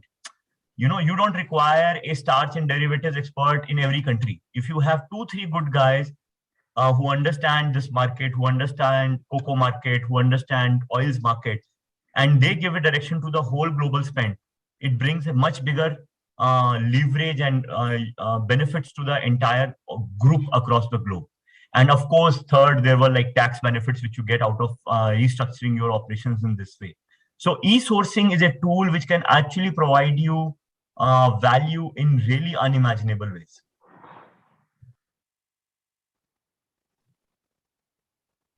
Okay, the last question from Anil Gupta, it is especially for Sridhar Taparia. What is the top priority for your customer in 2022? Right. So I think a lot of priorities have already been discussed. I mean, financing, discovery and market making, along with spend intelligence, which forms a part of data analytics, has been the top priority for that has come as a theme for all of us. Majorly companies that are working out of different countries want to build out that supplier base. Now building those supplier base is a pretty costly affair, which is discovering and setting up new market making. So that is something that has come as a prime concern to mitigate the risk, and also which has slowed down the growth in terms of getting into new categories and new geographies. So that's something that is a common theme. Second is in terms of financing. Right now on the panel, I think everybody was in consensus that it was a problem. And I believe that companies have also changed their norms. I mean, not really heard of industry leaders going upfront in terms of advance payments to the suppliers. But if that norm is changing, which means that suppliers are given that priority in terms of businesses and it is being recognized. So that is second thing that has come in. And third thing is, of course, in terms of price intelligence. Procurement departments have been negotiating, but to identify the data source or the data point or the source of truth to where they have been negotiating, if that is correct or not, has been come as a larger theme. And all these 3 points together have been almost a part of every conversation. Of course, it is preceded by digitization, e-sourcing. But going forward, I think in 2022, probably in the first couple of quarters, this is going to be the main theme, and then moving towards the new layers of services that can be added more to these pointers.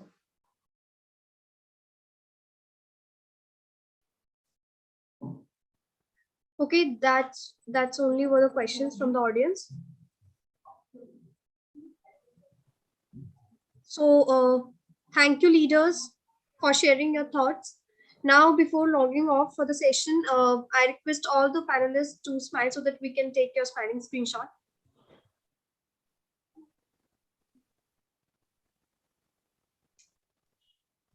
Thank you. Thank you. Okay, Thank you. you. everyone. Thank you. Thank you, everyone. Thank you. Take care. Thank you. Thank you.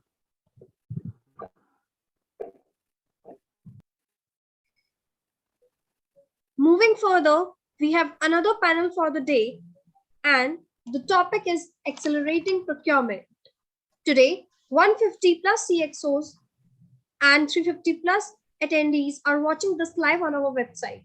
Here I call the moderator, Mr. Sumanto Bhandari from Glenmark Pharma, Sudeep Gandotra from SRF Limited, Bharat Bhushan Rathi from Mankind Pharma, Gaurav Arora from Stelis Biopharma, and Rajesh Mehta from Megmani Organics. I request Mr. Sumanto to take over the session. Yeah, thanks a lot, Namrata, and a very warm welcome to all the panelists, as well as the participants, as well as the audience who are watching this discussion today. This is Sumanto Bhandari. I'm from Glenmark Pharma. I hope I'm audible, loud and clear. Yeah. Yes, great. Yeah, thanks. So at the outset, let me thank the Alden Global for arranging the the virtual meet. I believe the COVID situation over the past 1.5 years or so have kept us apart, but thanks to technology, at least we are able to meet with each other and discuss about the new things which is happening across various industries. And we have a very interesting topic today, on accelerating procurement. So, and we have a lot of well-experienced panelist members as well joining us today across various industries to have this discussion. So looking forward to this discussion today. Thank you for being there. And the challenges we have less than 60 odd minutes, but the topic that we have selected today is quite vast, it's like an ocean, so, and ever evolving. So I'm sure we will have some interesting things to discuss. The way that we would like to run this discussion today is to have an open conversation and just share each other's experience and viewpoints from your own industries. We would also have maybe an opportunity for some Q&As, which we can keep it towards the end of the discussion. So we would basically start with a quick round of introduction and maybe a 30 seconds, snapshot from each member as to what they think about procurement. When they think about procurement, what comes to their mind, and what is the next level procurement according to them. After the introduction, we will have a context setting, just to set the context as to what are the key topics that we're going to cover in today's discussion. Okay, and what's the value that procurement can bring onto the table for the business. We'll have individual, panelist members, okay, sharing their experience and their viewpoints and some of the key pointers, okay, in this particular topic. And then, as I said, we will have a follow-up session just to wrap it up. We can start with a quick round of introduction. Maybe I would request Sudeep to go first. Sudeep, you there? Yeah. Sudeep, would you like to introduce yourself? I'll just call out names. Maybe we can go one by one. A quick round of introduction about yourself, your experience, your company, and what do you feel about this topic? Yeah, sure, Breto. Good evening, everyone. So I think this is new normal now, where we mostly interact online most of the times. I think if somebody calls me offline meeting, I checking whether it's offline, because it is assumed it is online. Things have changed drastically over the last 2 years. Definitely something has bettered, but some, I think, human touch has been lost during these times. Hopefully we'll capture it in coming years or months maybe.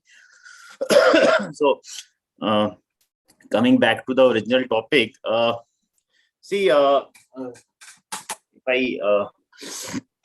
topic I think I will be discussing today is regard to vendor management system. So before I jump to the vendor management concept, I think that this has been a very tough years for all supply chain professionals, where they has been struggling to get the material and services during this time of disruptions everywhere. So whether it's caused by the COVID, and of course the shipping line industry has been going through a very tough phase. So everybody has witnessed what has happened in the past. So I mean, why I'm putting this context into my discussion is that because these are some of the valid reasons to have a very strong vendor management system. Ultimately, all of us interact with our vendors, but how strong is our association with them makes a difference. So during this tough phase where everybody was facing the challenges, the companies which have a very deep, the relations with vendors or the systems interacting with these vendors have been able to pass through this tough phase, because the support system was there and the trust was there and the reliability was there. So ultimately it's boils down to the trust and the reliability the customer and his supplier has with each other. Yeah, So I think Sudeep, you have rightly pointed out, maybe we'll get to a little more details of the VMS. So let's have a quick round of introduction from everybody, and then we'll jump into the topic. Okay. Sure.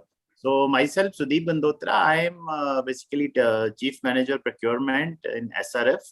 SRF is a multi-entity organization, and they are into chemical business, technical textile business, polyester film business.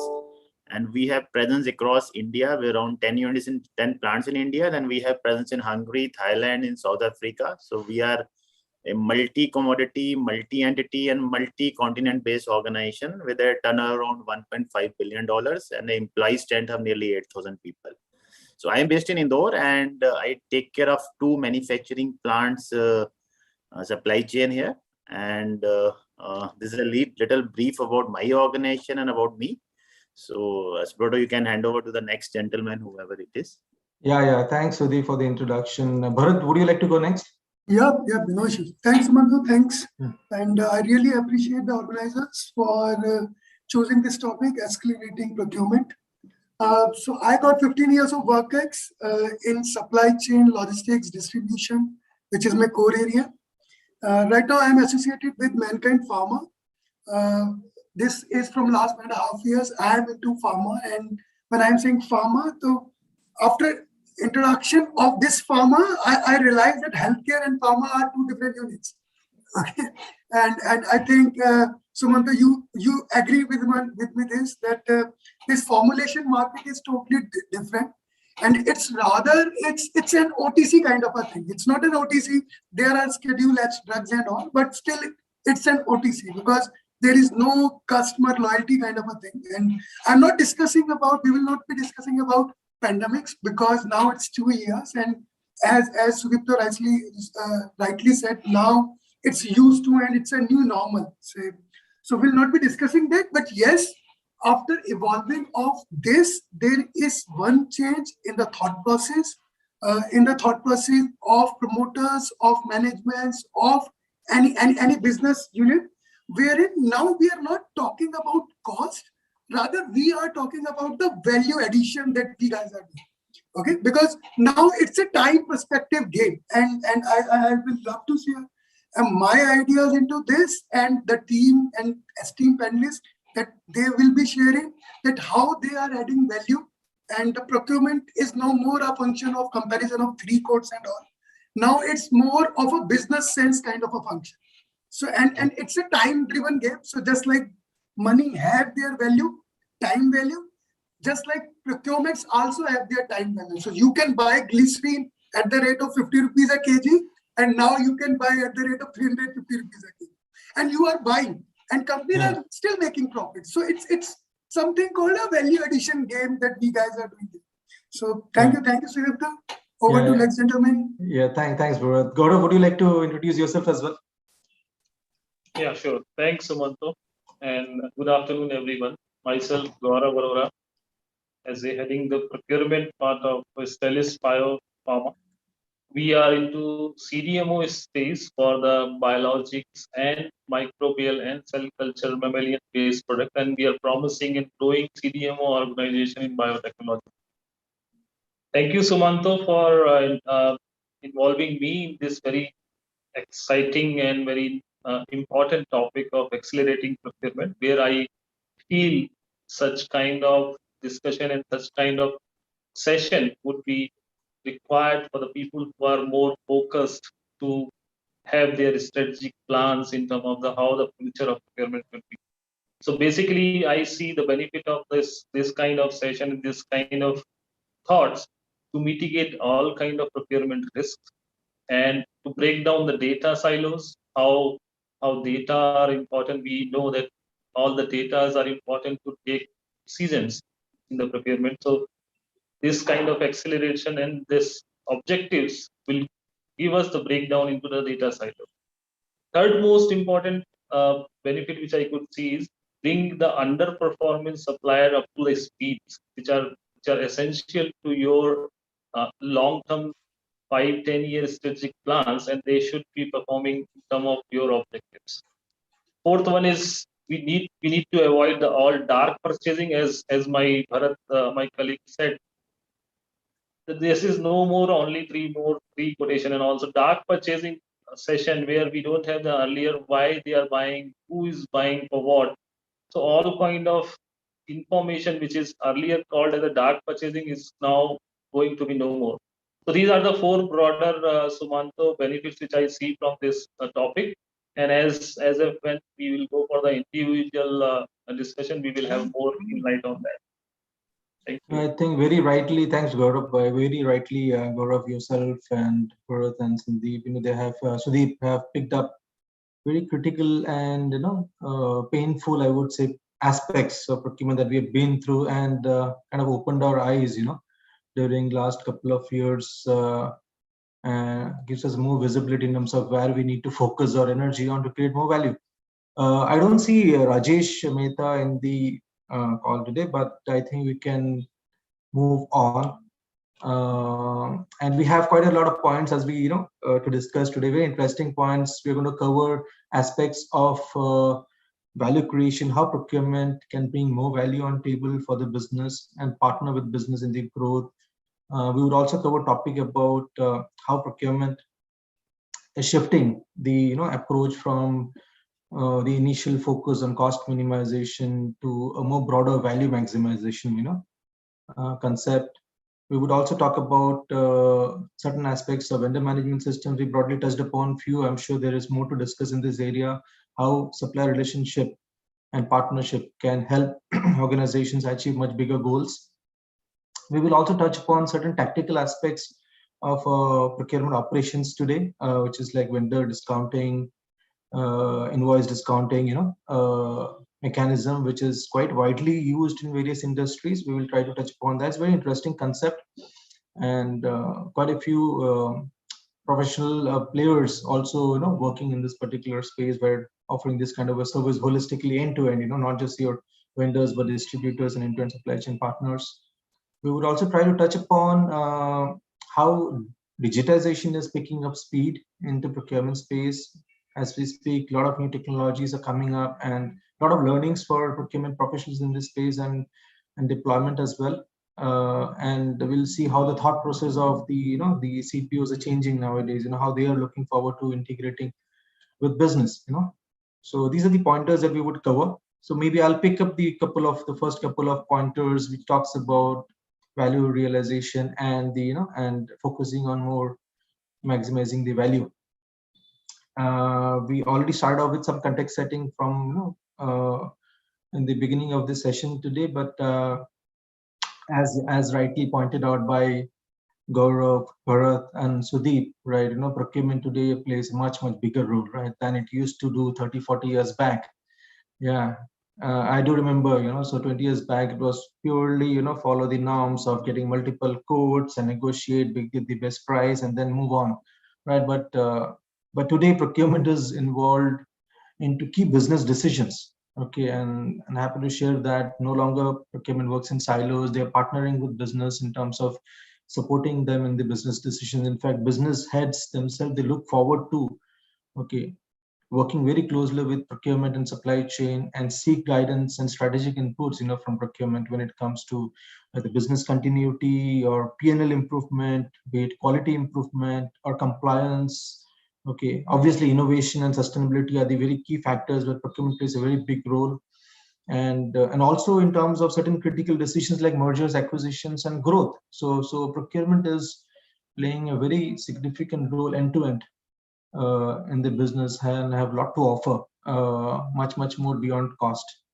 So yes, rightly said by my colleagues that COVID-19 has taught the procurement and supply chain professionals a very big lesson. Typically, supplier rating, performance, okay, and reliability aspect of the supplier KPIs are always been undermined. Okay, we tend to take things for granted on businesses as usual. Okay, and business is going on very fine. Things are good. But whenever really things really go wrong, that's when we realize that we should have thought and behaved differently. We should have been more proactive.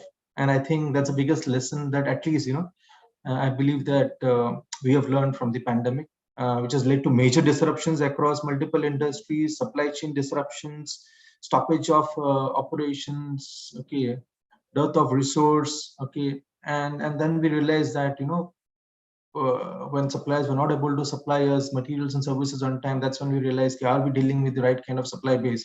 Do our suppliers base have the right capability, in place to manage this kind of exigent situations, so catastrophic situations. So I believe one of the biggest value realization, okay, for procurement is to ensure business continuity and production continuity, come what may. Okay, if your business stops, you're done, right? So procurement has to ensure business continuity and continuity of operations, and obviously it has to come at an optimum cost. Okay, because you have to support the P&L. So procurement can play a very, very significant role by leveraging on the market intelligence and understanding your supplier base well. You need to understand the capability, you need to understand their pulse, you need to understand how they are doing from their financials perspective. Okay, their control over their supplier base, okay, so that they are able to secure their raw materials, so that they are able to service to their customers on time. So you need to go tier 2, tier 3. And hence the risk modeling aspect of procurement is absolutely critical. So we need to ensure that we do a proper risk modeling by mapping the likelihood of occurrence of any such event and what would be the its impact, the severity of impact on the business, and then try to prioritize mitigation plans basis the heat map. So I think supplier reliability is absolutely critical. That's the biggest lesson that we have learned, and procurement needs to add really big value in terms of ensuring that you have for the highest, okay, most capable, okay, and most reliable supplier base who are able to support your business, okay, even during tough times, right? So need to be very selective about the supplier base. And obviously, when you talk about value maximization, okay, today business, as I said, looks up to procurement as an engine that could help in value maximization instead of just cost reduction. So when we are talking about value maximization, it's about driving improvement in the P&L, not just the bottom line, but also the top line improvement. Okay, as we all know, bottom line is all about COGS and cash, right? But top line is about innovation and sustainable growth. So both these aspects are absolutely critical. So when it comes to bottom line, okay, it is as I said, it's all about COGS, cost of goods sold, and the focus has to be on the total cost of ownership, not just the price. Okay, if you recollect, okay, the iceberg principle, right, where we visualize an iceberg and you just get to see the tip of the icebergs, okay, protruding out of the surface of the water, which is basically 20-25% of your purchase price. But there is a lot below the the surface of the water, which is hidden cost. You don't get to see it. It could be cost of quality, cost of returns, your efficiency, wastage, okay, other rework cost, maintenance cost, or spare parts, okay, in case of machines and all, other labor costs, and so on and so forth. Okay, there are various other costs that we need to consider when you talk about total cost of ownership, and that's the right comparison, whether you're buying at the most optimum total cost of ownership or not.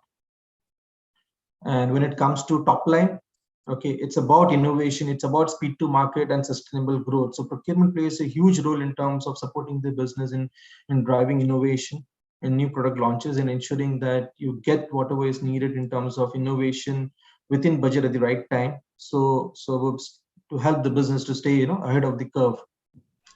So as we see over a period of last 20 to 30 odd years, procurement function has really evolved. So earlier it started off as just a support function. Okay, focus on volume-based negotiations, focus only on price and transactions and cost. Okay, then there was much more realization in terms of reducing the prices. So procurement started working very closely with the supply base, okay, and management trying to consolidate the spend with few supplier base. So that's a realization started that we need to work with more reliable suppliers. Okay, and then we gradually moved to the total cost of ownership kind of management, where we got into details of what we are buying and why we are buying, getting into details of the specifications, trying to optimize, challenging, asking the right questions, whether this is right specification to buy, the right product to source, okay, from the right supplier base, okay, and then driving the continuous improvement, through value engineering, trying to optimize the cost. Okay, that's where, okay, procurement started adding more value by working very closely with R&D, okay, and plants to ensure that we're buying the right specification at the right price. And then next step, what we are talking about today is the value creation, and here what we're talking about now is very, very critical for us to integrate, okay, our business with the suppliers. The suppliers are our partners in the journey of growth. So collaborating with the suppliers and collaborating with the cross-functional team, okay, to identify areas of improvement, okay, whether it's a blue sky idea or any incremental ideas, okay, for innovation and growth, not just the product or material or service, also the process. It is absolutely critical to understand, okay, can we optimize the process? Is there a better way of doing things, or buying certain goods and services? So that's how, okay, procurement has evolved, and it's further evolving and leading to breakthrough innovation and competitive advantage. That takes me to the next topic, okay, where, as we said already, suppliers play a very, very crucial role in success of business, and supplier partnership and relationship management is a major area for focus for procurement professionals, and working with fewer and more reliable suppliers and capable suppliers is the mantra for success.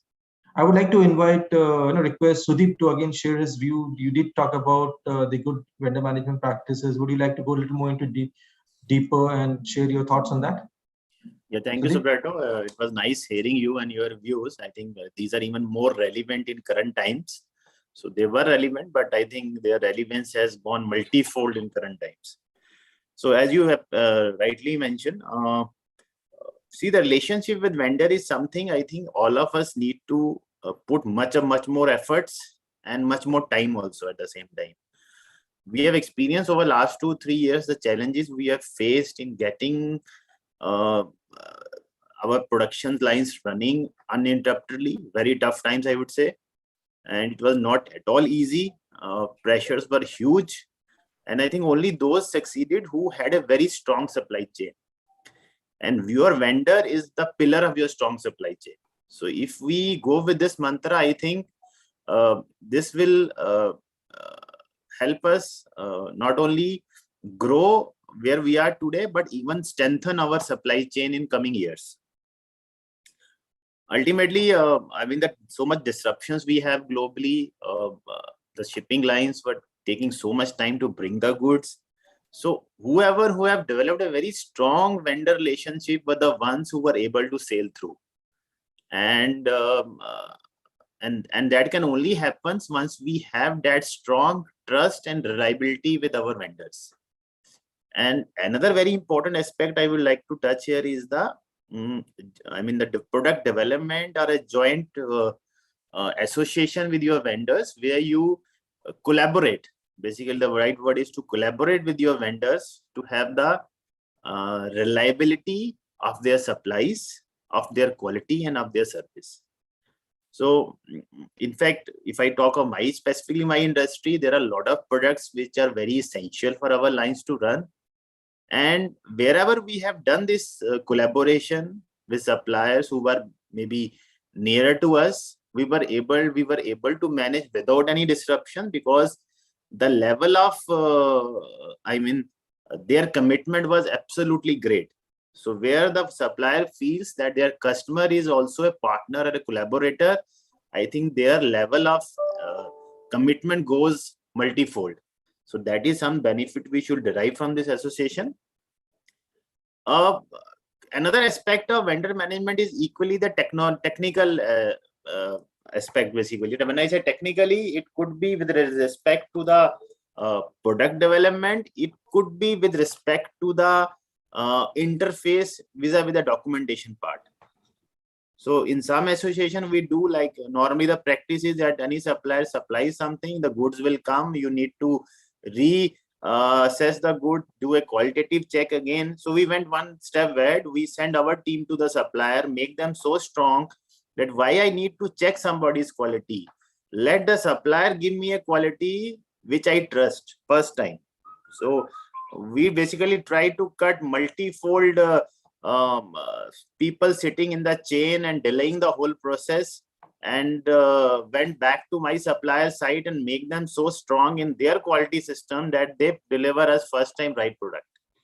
So that is something which we worked, and few products, and we have been very, very we enjoyed a lot of benefits of it, and our product standards increase multifold. So I think this is a beauty of your vendor management system, where you have a strong association with vendor, you have a collaborative way of doing things, and where you trust each other and try to grow together. So that is a mantra. I think if we can increase the level of participation, we can increase the number of products going through this mode, and we have that strong network or association with suppliers, and very close level of association to grow together, to develop product together, and cross apply the good practices of each other at each other's locations. So we can, drive wonderful gains out of it. So, the time is limited. So I just try to put the gains we have actually realized, and we expect that we grow these gains multifold in coming times, and other industry players also make benefit out of this association in future. So I think that's it from me, Subrato. I think you can now carry forward. Yeah, thanks, Sudeep. I think you have touched upon a very, very important aspect of supplier self-certification. I think that's what you want to try and talk about, where, obviously, okay, when you're producing something, you need to put your energy and efforts in your product, not in terms of testing what is coming in. So that has to be the accountability of the suppliers, and that's how certain industries like automotive industries, really following that, where everything is coming in, nothing gets tasted, and that kind of it's basically totally just in. You need not check. So I think that is some very important aspect we should take in other industries as well. Yeah, absolutely. I think there's a lot of learnings that we can pick from other industries like automotive and all, where nothing gets tested. It is all covered in the supplier contracts. Okay, you have various other mechanisms and to ensure that whatever is coming in is as per your requirement, and you completely eliminate the incoming testing, which is also possible for us to do. Okay, but you have to take the capability of the supplier to that level. Yes. Okay, and then build the KPIs into a very robust, watertight contracts, and that's how you can move to that level. So yeah, so rightly, Sudeep, you've covered quite a lot, and there's a few points that I wanted to just add upon is that from a technology standpoint, okay, I think there are various tools which are available for the customers and suppliers to be connected seamlessly with each other. There are systems where even suppliers can be connected to your ERP system. So it's end-to-end ERP systems from PO to invoicing. Okay, and it creates a lot of transparency where even certain concepts like vendor managed inventory or vendor held inventory are being managed pretty well for certain industries, where certain industries like glass industries and glass fiber industries, where you need a just-in-time suppliers, where you need suppliers to manage your own inventory. Okay, there are tools and technologies available where that level of visibility can be provided, and supplier can basically manage and see your inventory, can see your plan and supply as per your requirement. Okay, and you don't have to keep so much of stock. So beyond that, tracking of materials in the supply chain end to end. So you don't really have to chase your suppliers now to check with them whether they have dispatched the material, where the material is flying. So there are tools and technologies available, okay, to trace the material, to get those informations through into your planning software, and that can help into planning your production accordingly. You have complete visibility of what's coming in. Okay. Another aspect is idea generation. There are a lot of ideas with the suppliers which never at times doesn't come to you because you don't ask them, don't challenge them. So another way to collaborate is to ensure that those ideas are continuously free flowing into your system, and you review those ideas and try to convert some of those ideas into projects. I think Sudeep, you talked about project management, contract management. These are also important tools, aspects of vendor managed system, where you have complete visibility on each and every stage gate of the project, and know whether it's on track or off track, what needs to be done, what support is required. So apart from the regular performance indicators, which is cost, quality, service compliance, documentation, etc., invoicing, etc., there are various other value additions that could form a part of a modern vendor management system, and quite many softwares are available, and depending upon your requirements, and customers do look at deploying some of this vendor management softwares. That takes me to as supplier performance is absolutely critical, it is also imperative that the suppliers get paid on time, so that they are able to manage their cash flow and the service levels. So as we all know, certain commodities have gone haywire, so so ensuring that payment to the suppliers is absolutely critical as well. And at times we see certain companies struggling to pay the suppliers on time due to cash flow issues, or alternately there are vendors who often face capital shortages, but they have limited access to formal credit, so we see quite a few corporates are using the bill discounting mechanism to solve this kind of issues. I would like to invite Bharat from Mankind to share some of his views about the invoice discounting and the benefits of invoice discounting. Bharat, would you like to come in? Yep. See, Sumanta, invoice discounting is not a new concept. Obviously, now from last 2-3 years, it's now exploiting by these organizations. And as you rightly said, that it's something where a vendor need money before their agreemented terms. So bill discounting can be done from two ways. The one is a bill can be discounted to a bank, and it's just like an LC. So a bill can be discounted to a bank, and then bank can pay to the vendor. And if it's a company is a cash-rich company, then a bill can be discounted. That means they are prepaying whatever the agreemented terms with vendor. For example, a vendor got 60 days of payment terms, and now company have a cash flow in their kitty, and they want to discount, and vendor also agreed for a prepayment kind of a thing. Then according to the negotiating terms, usually it's just an interest model kind of a thing, whatever the interest applicable for both the parties, and they negotiate it, and they can discount on right way for 45 days, 50 days, whatever the early payments are, and they can get the over and above benefits to them. Both the parties are benefited. The cash which the company got, they can use that, because obviously the FDs and the liquid FDs have not that much of interest, which the project interest has, because FDs got usually 6-7% kind of a thing, whereas the project interest are 15% when you are lending from bank. So vendor is also getting something that they are getting usually around 10 to 12% kind of a thing of discount on an annual basis.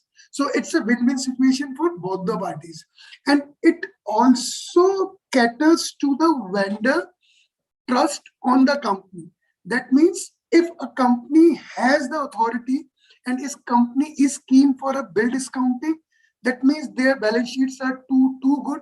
And when their payments are secured, so vendor thinks like, just make it, my payments are secured, and then my business will be huge in the coming years. So these are the things, and you are portraying a good picture to the vendor. So that means a cash-rich company, they means cost benefits, and not only that, a trust-building kind of a thing. As Mr. Gandotra rightly said, that now business continuity, and I can see, according to my view, it's vendors are no more an arm twisting game. So they are actually an extended arm of a company. And at least for a strategical vendors. So there can be two types of vendors. The one is for direct purchase or indirect purchase. Indirect, I can say that it's something called a tactical kind of a thing. But when it comes to a direct purchase and recurring inventory games kind of a thing, where your business continuity is at risk, rather I am saying not business continuity, rather it's a business sense kind of a decisions that now organizations are making, and even purchaser is also making. When it comes to again the question, either it's a cost or a value. So now people and even a procurement are now decision maker in any business, and they are a part of strategical meetings because they can add the value to the organization. You can say, for an example, if you are buying something for X rupees and after getting value addition, you are paying X plus 20, X plus 30. And if you can add X plus 1 to the purchaser to purchase the documents or to purchase anything, any material, and then it can be 3x time, 4x time.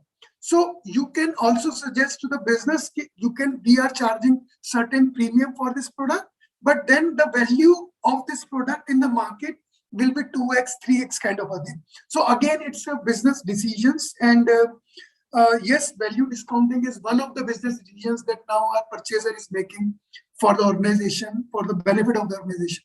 Thank you, Vandana.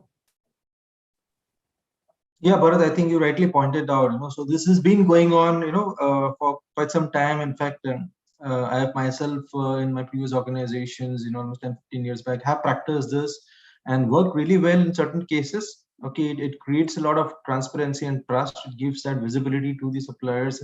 Okay, showing that the willingness to, to deploy this mechanism works pretty well in certain cases, and it has gone beyond suppliers, even at end-to-end supply chain partners, and especially when managing cash is becomes tough when the in the market is really bloating up. So you see commodity headwinds, availability of the materials becomes a challenge, and at times you need that cash in hand to to get the material to secure your production and supplies, and that's where the bill discounting can really come to the rescue.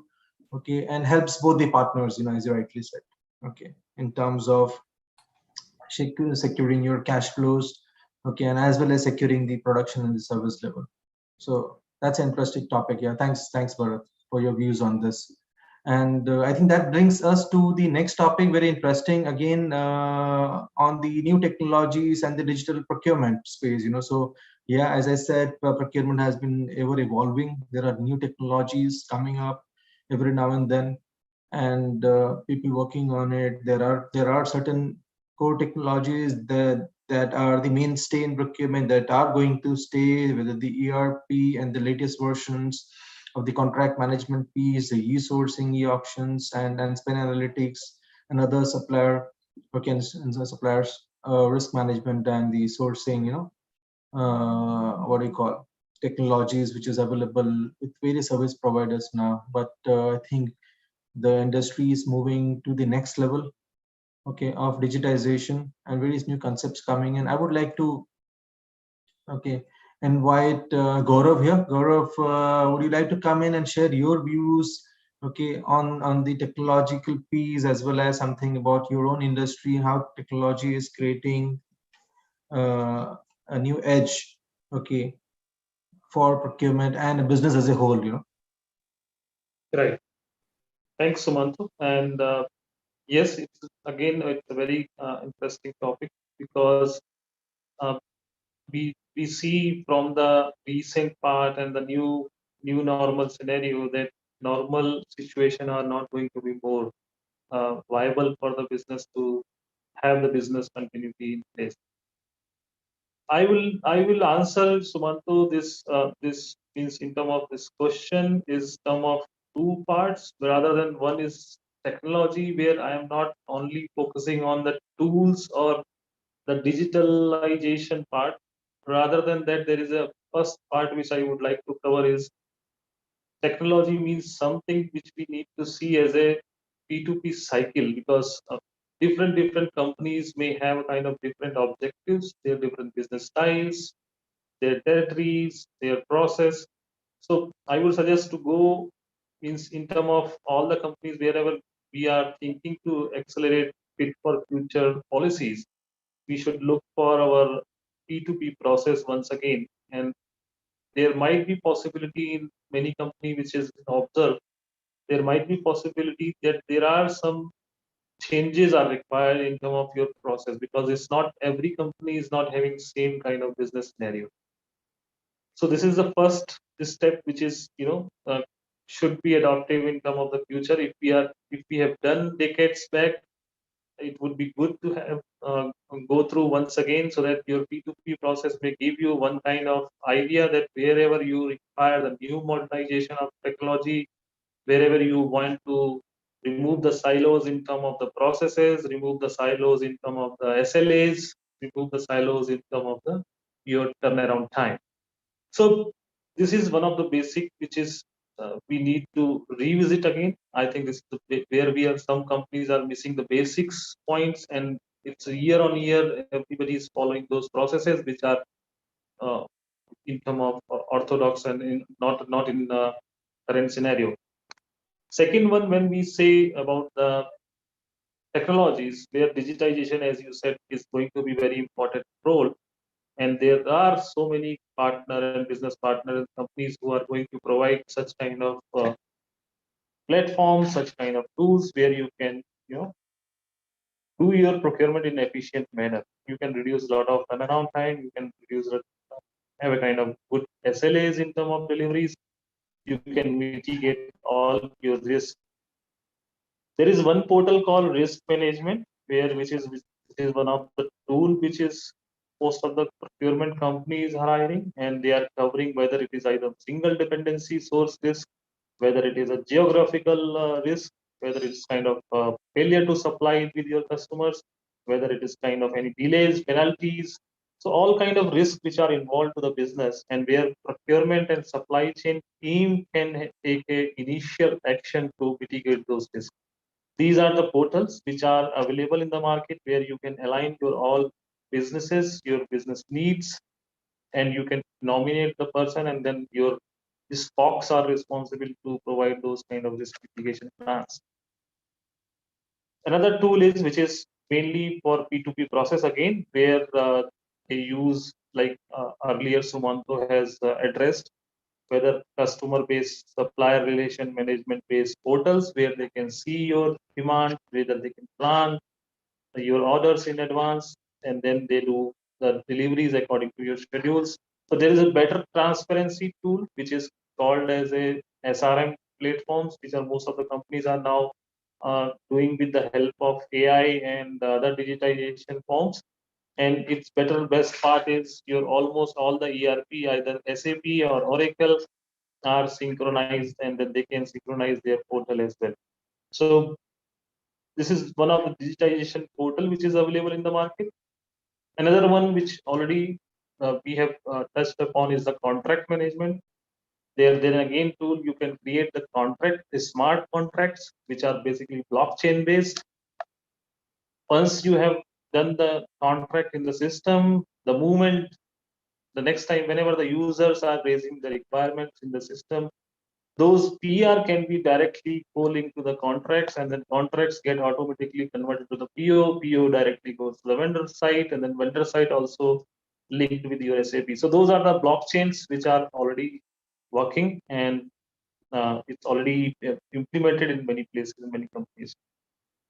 Third one is your CapEx management portal, which is one of the again important portal which companies are adopting at this stage. Are whenever they are saying your uh, capital expenditure, because there is a process involved, manual involvement, there is a process involved, there are approvals are having long lengthy processes. To avoid those kind of delays and everybody is synchronized on the one query, there are the portal who are doing this capex management also in a tool. Fourth one is, which I would like to say, it's a benefit in terms of having the new technologies which are going to be as a digitization again, which is in terms of e-invoicing, e-sales, and then whatever the invoices going into the SAP. So if I give you one example, which is going to be very relevant in recent days, 10, 20 years back or 2 decades back, the power procurement, the energy procurement was on a very remote kind of procurement. Wherever the bill comes, you have to simply provide the payment and all. Now, these days, Gaurav, you've gone on mute. If you can unmute yourself. anybody can hedge now with the simple digitization click. All the user requirement, they can bid in advance for the energy, and then you can bid your block wise wherever you are going to consume those kind of energies. Those bids are real-time data-based bids. Even all government distribution sectors are doing this bidding process for the power. So this is one of the example where we can do a kind of e-invoicing, the tender bidding, where those kind of tools are going to be very important and helpful to accelerate your procurement and fit for future. As everybody has the experience right now from the pandemic, and everybody want to have a kind of quick, agile, and ready for any kind of situation to have your BCP in place. So these are the tools, I think, which can be and which are actually proven that these are the tools which are going to be very helpful in the future. And people are adopting, and that's how you have to be top-down approach from your team, that okay, whatever the management aspects are clear, and if they are going to follow, then this procurement function has a lot of scope in terms of these tools and technology to adopt and help the bottom line in the balance sheet of the organization. So thanks, Sumanto, for inviting me for this discussion. Thank you. I think Gaurav, very, very valid points that you have touched upon, and very, I would say, core to the procurement function. So you did touch upon P2P, okay, scoping, baselining, understand, what can basically change. You cannot simply transform, right? You have to understand your pain points and then go step by step in adopting the right technology that can help you streamline your processes, okay, reduce the lead time and make you more effective. You also touched upon the SRM tool. Yes, very rightly, there are various tools available that can seamlessly connect the suppliers to the customers, and ensure that we are all aligned as far as the KPIs are concerned and ensure smooth production. Third, you also touched upon CapEx management. There's lots happening in the CapEx management, and asset management space, okay, and e-invoicing, of course, yeah. So definitely, the digital procurement solutions, I believe, not just help business in improving efficiency, but also plays a very, very strategic role in improving, I would say, also team capability. It builds the team capability, okay.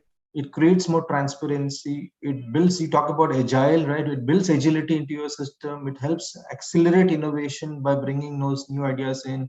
It also, nowadays, we are all on mobile, right? All the applications, all the apps are mobile based. So, it helps in creating the mobility. Okay, you can take decisions, you can guide your team, you can and you can do that on the go. You don't have to really be in your office and be connected to your laptop. You can do it on your mobile and help in business decision.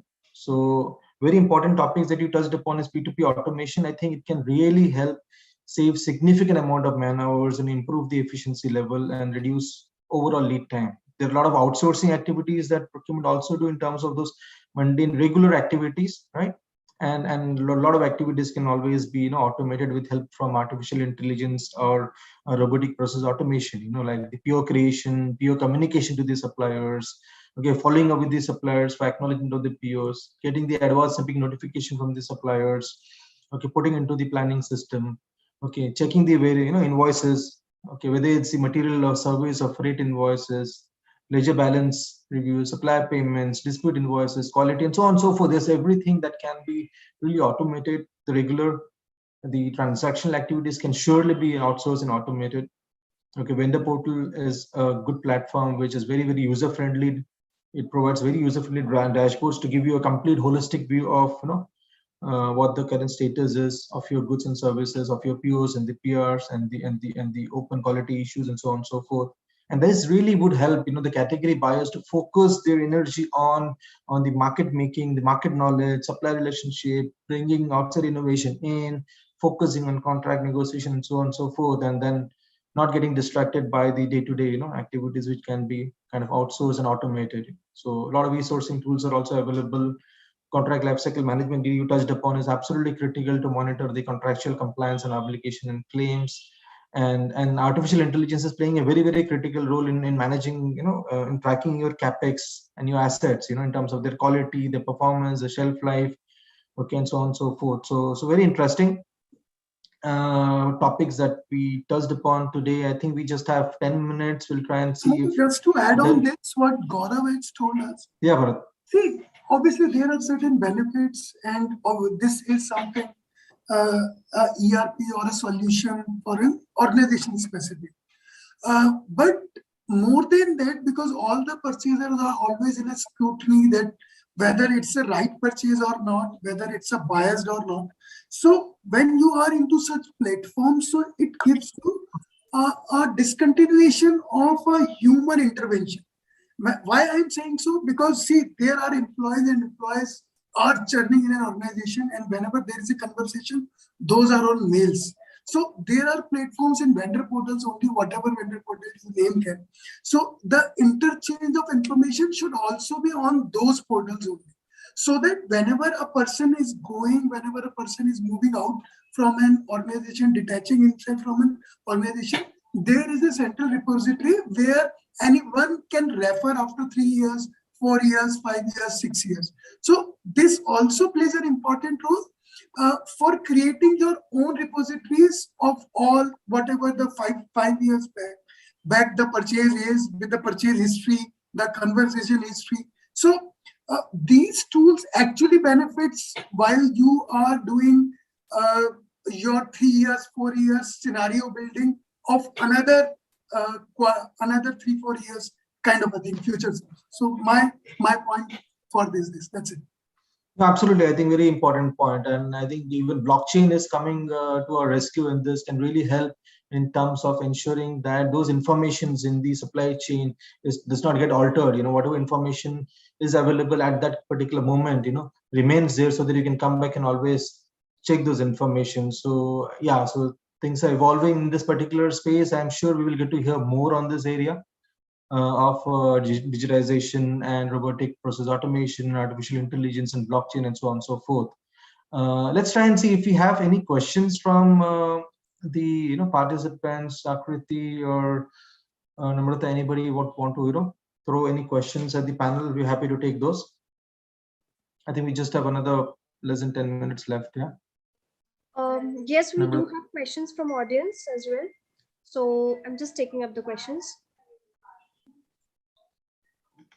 Okay, so the question from Anita is how to enhance resilience in the pharma procurement, and what are your key priorities for 2022?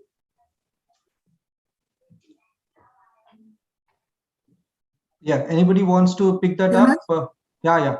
Can I see, building a shock-proof supply chain is not easy. You cannot build overnight. Okay, shock-proof can be a multi-vendor kind of a thing where you can resiliate the things and you have backup of everything.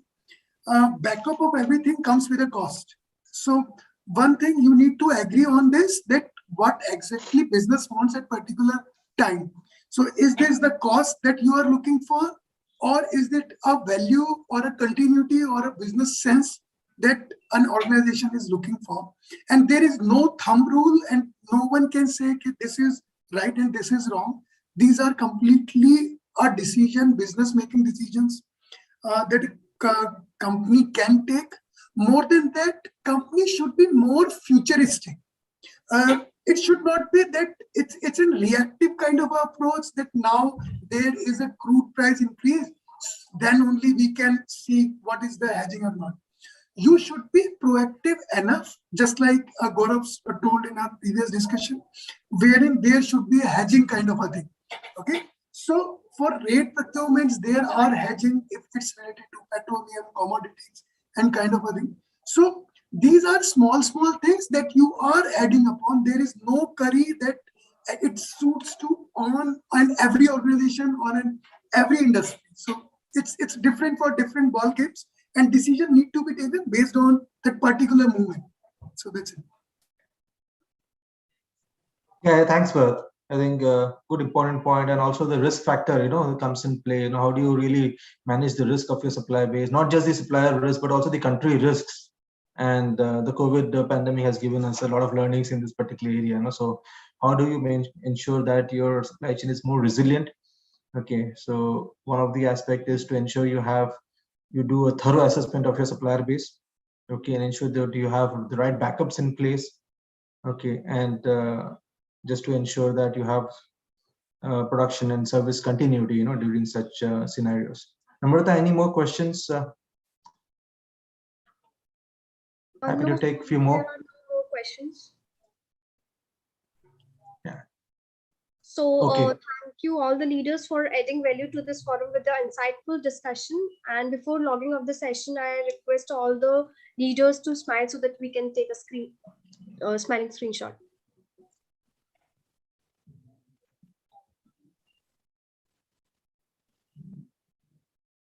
Thank you. Thank you so much, Namrata and Akriti, for inviting us. I think it was a good discussion. Look forward to having more of these to exchange the ideas and best practices. Thank you. Thank you. Thank you, Sumanta. Thank you all. Thank you, audience. Thank you. Thank you, everyone. Bye-bye. Bye. Thank Bye. you. Bye. Thank you. Now we will have a small video of Procol.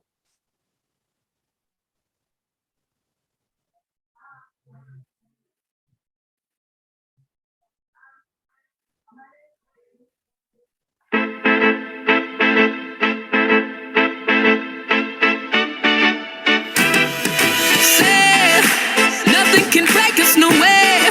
They can't separate us, I'm there. I promise I'm keeping, no, we won't be leaving this place. Making it up, staying on top, and we gon' keep on getting higher, burning brighter. We are fighters, we'll make it out alive. Oh, oh. We're heroes of the night. Oh, oh. We're made of rain and fire. Oh, oh. 'Cause we got each other.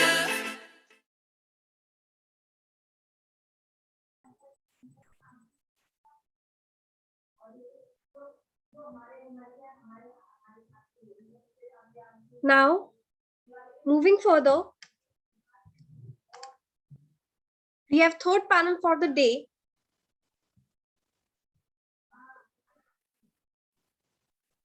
And the topic is Agile Manufacturing Procurement. Today, 150 plus CXOs and 350 plus attendees are watching this live on our website. Here I call the moderator, Mr. Pratap Ranjan Sahu from Rockman Industries, Asim Gupta from Larsen & Toubro, Gurdeep Singh from Vedanta, SK Ranka from Maharashtra Seamless Limited, Sanjay Sridhar from CNH Industrial, Virendra Kumar from Dalmia Cement, Ashutosh Srivastava from Munjal Shova, and Gaurav Baheti from Procol.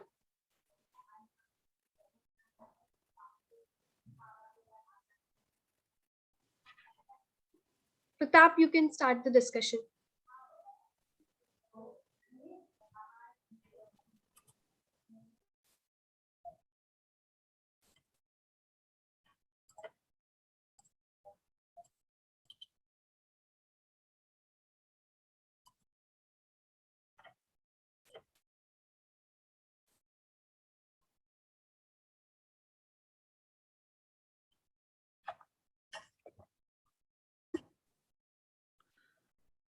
Is Mr. Pratap there? Till then, Pratap is coming. All the Okay. leaders can give their brief discussion. Yeah, we can start off with a quick round of introduction, and then in the meantime, Pratap can join. Yeah, sure. Virendra, you would like to go ahead first, please? Yeah, hi, good afternoon, everyone. This is Virendra here, and it's great to connect again on this platform. And Prasant, Mr. Prasant, we had some discussion. Hi, Prasant, the previous such kind of platform. So looking forward for today, great interaction out here, and learning from all the great leaders who is today's evening performing on this platform. So thanks everyone, and Alden, thanks Alden for putting up this platform and giving this platform to share collaborate and also learn a lot in terms of making things better, for everyone in the ecosystem. So thanks everyone and welcome to everyone. Yeah, Prashant, quickly. Yeah. My intro is, my name is Prashant Gurukani. I'm heading materials and sourcing at Thermax Limited, Pune. And quite excited to join this. This is my 4th or 5th time that I'm in this panel. And today we are going to have a nice time for, agilement of procurement. I may call it in the different terms as a lean procurement practices, which has been, we are practicing at Thermax from last 2 to 3 years. And the results are fantastic.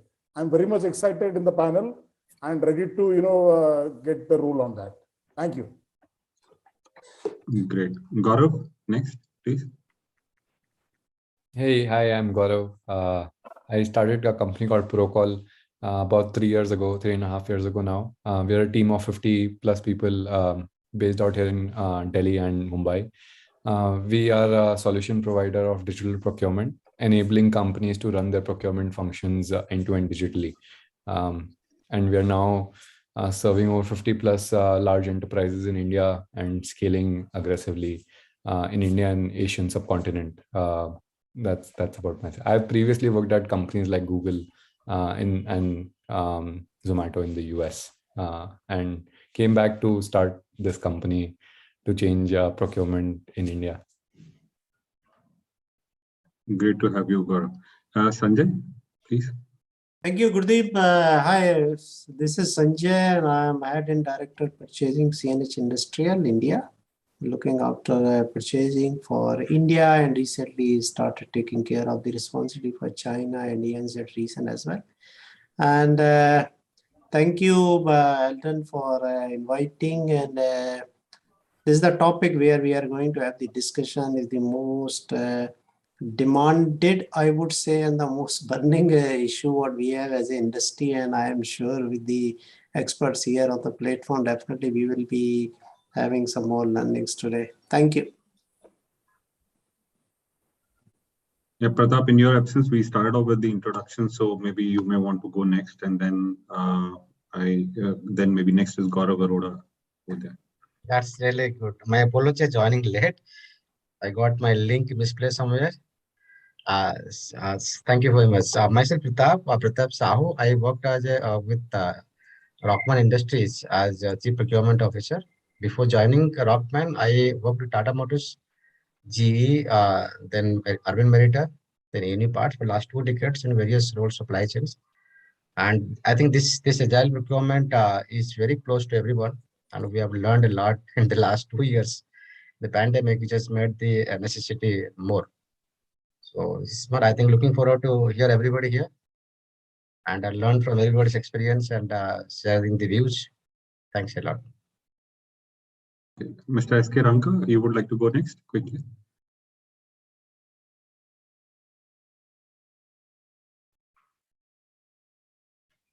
Mr. Ranka, we are not able to hear you. You are not audible. Probably your you can check your mic or audio system in computer.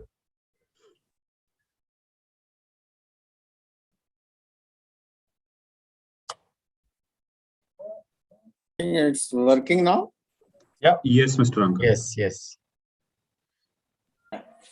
See, I am S.K. Ranka. I'm a procurement head at Maharashtra Seamless Limited, the flagship company of DP Jindal Group. We are into seamless and ERW pipes making at different locations. And presently we are buying like steel from domestic market and different countries for making pipes. And the volume is around 45,000 to 50,000 per month. So this is the introduction. Great, Mr. Ranka. So Gaurav Arora, you would like to go next?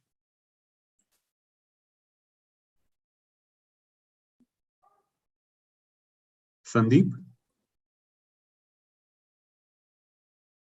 Okay, so quickly, last but not least, this is Gurdeep. I work with Vedanta Limited. I'm doing multi-hatting in my role, so I take care of the capex procurement for the group, as well as trying to drive the procure to pay transformation for the organization. So that's where a little bit of touch on the digital side comes into whatever I contribute today. Look forward to an engaging session today, and over to you, Pratap, from the anchoring point of view. Thanks. Yeah, thank you. Thank you, Gurdeep.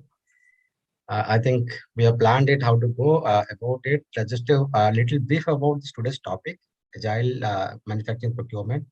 I think last 2 years have been very marked by global pandemic. One thing is very certain, that the most concerning problems facing manufacturers today is the supply chain disruptions.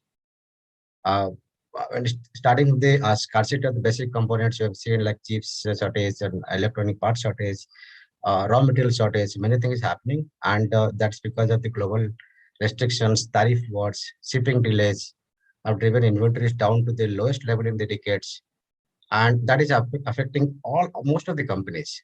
I think we have seen also that some of the companies are doing very well in this, even though the pandemic, and some companies has been definitely outmatched by the competitions.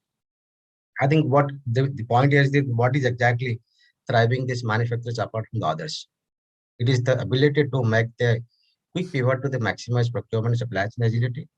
So this term comes from there, that agility, which is basically the adapt to change.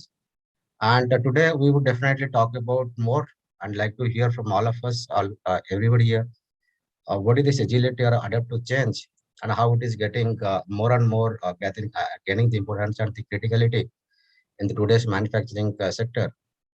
Because procurement has definitely gone through a lot of transformations. It's not because of anything else, but because of the necessity. Organizations started realizing the direct connect between the customer success rate and the supply chain and procurement strategy.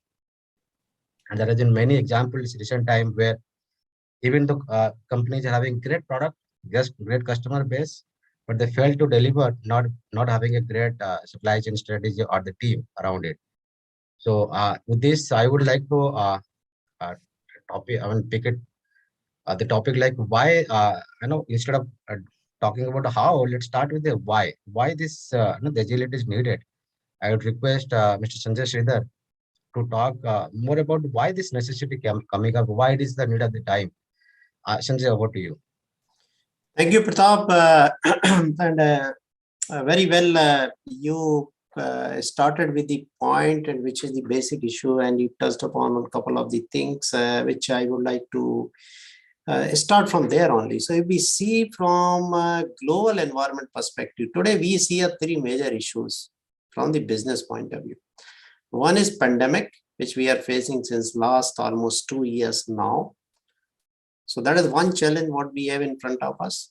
The second is the geopolitical challenges. In fact, with the pandemic, geopolitical also started, and then we see this is also increasing day by day, month on that. So this is the second challenge.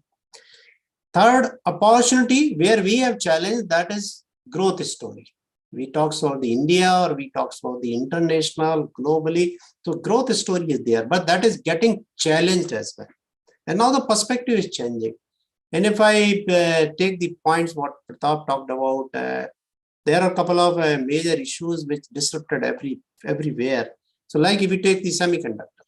Now semiconductor issue, whether we talk about the automotive sector, non-automotive sector, whether we talk about the white good, whether we talk about the electronic industry, everybody is impacted with this.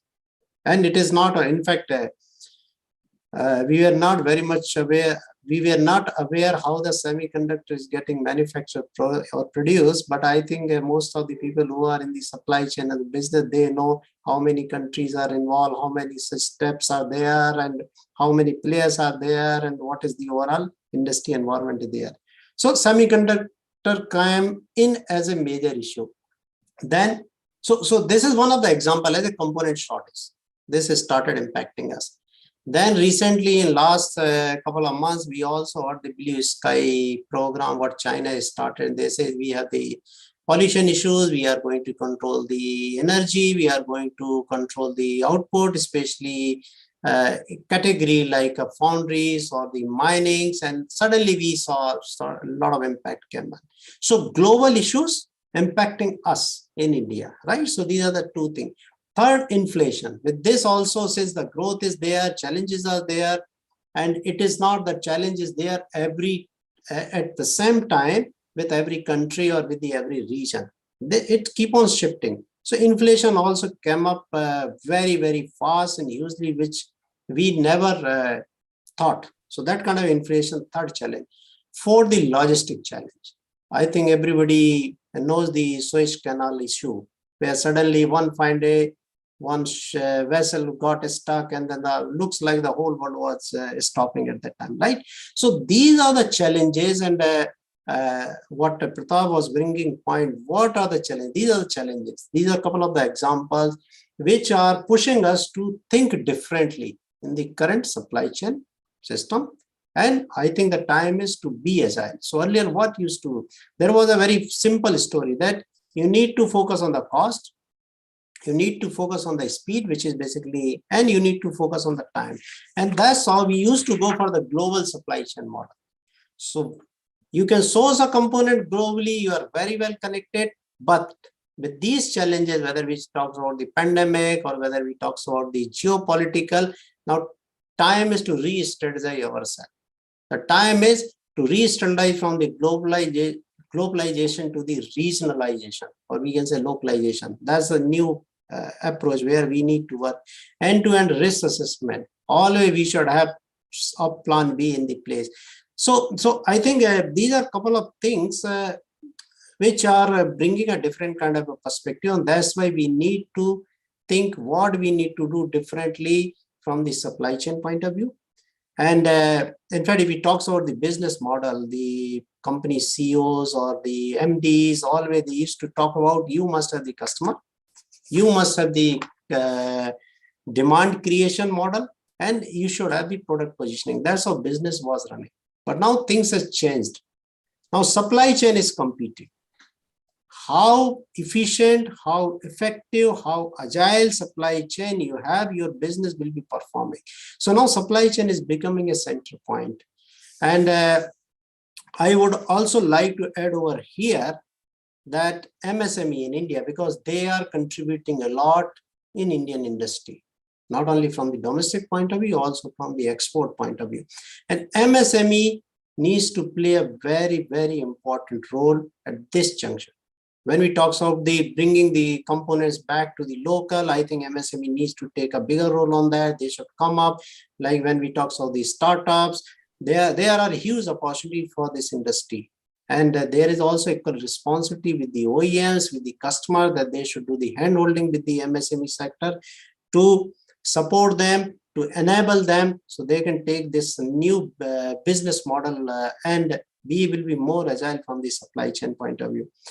So, but I will not further elaborate. Maybe if I will get more opportunity, we will talk more on that. But these are certain parameter of the environment which talks about why we need to revisit the overall supply chain, why we need to have the option as a to make it more and more agile to run our business.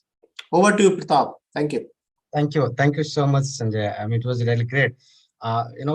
You touched upon three basic things, three major things like pandemic, geopolitical challenges, and the growth stories. Okay, I think we all of us are very well close to those three issues, and we have been definitely addressing this issue more on multiple ways.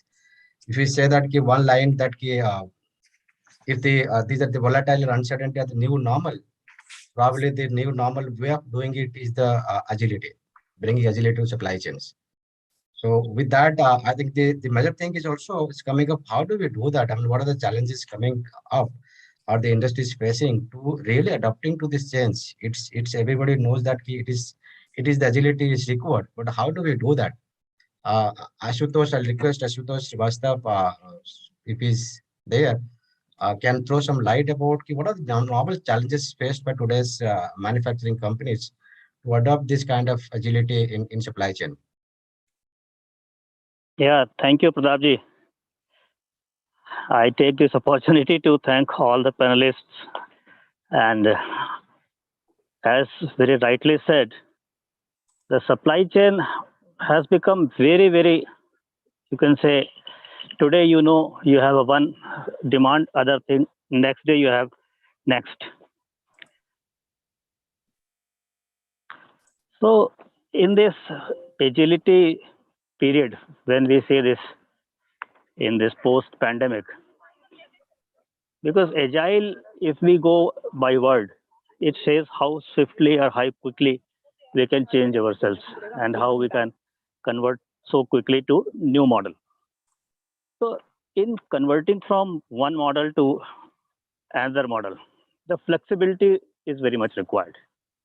And in our Indian industry, in present scenario, this flexibility is somehow missing, or rather you can say we are lacking in this.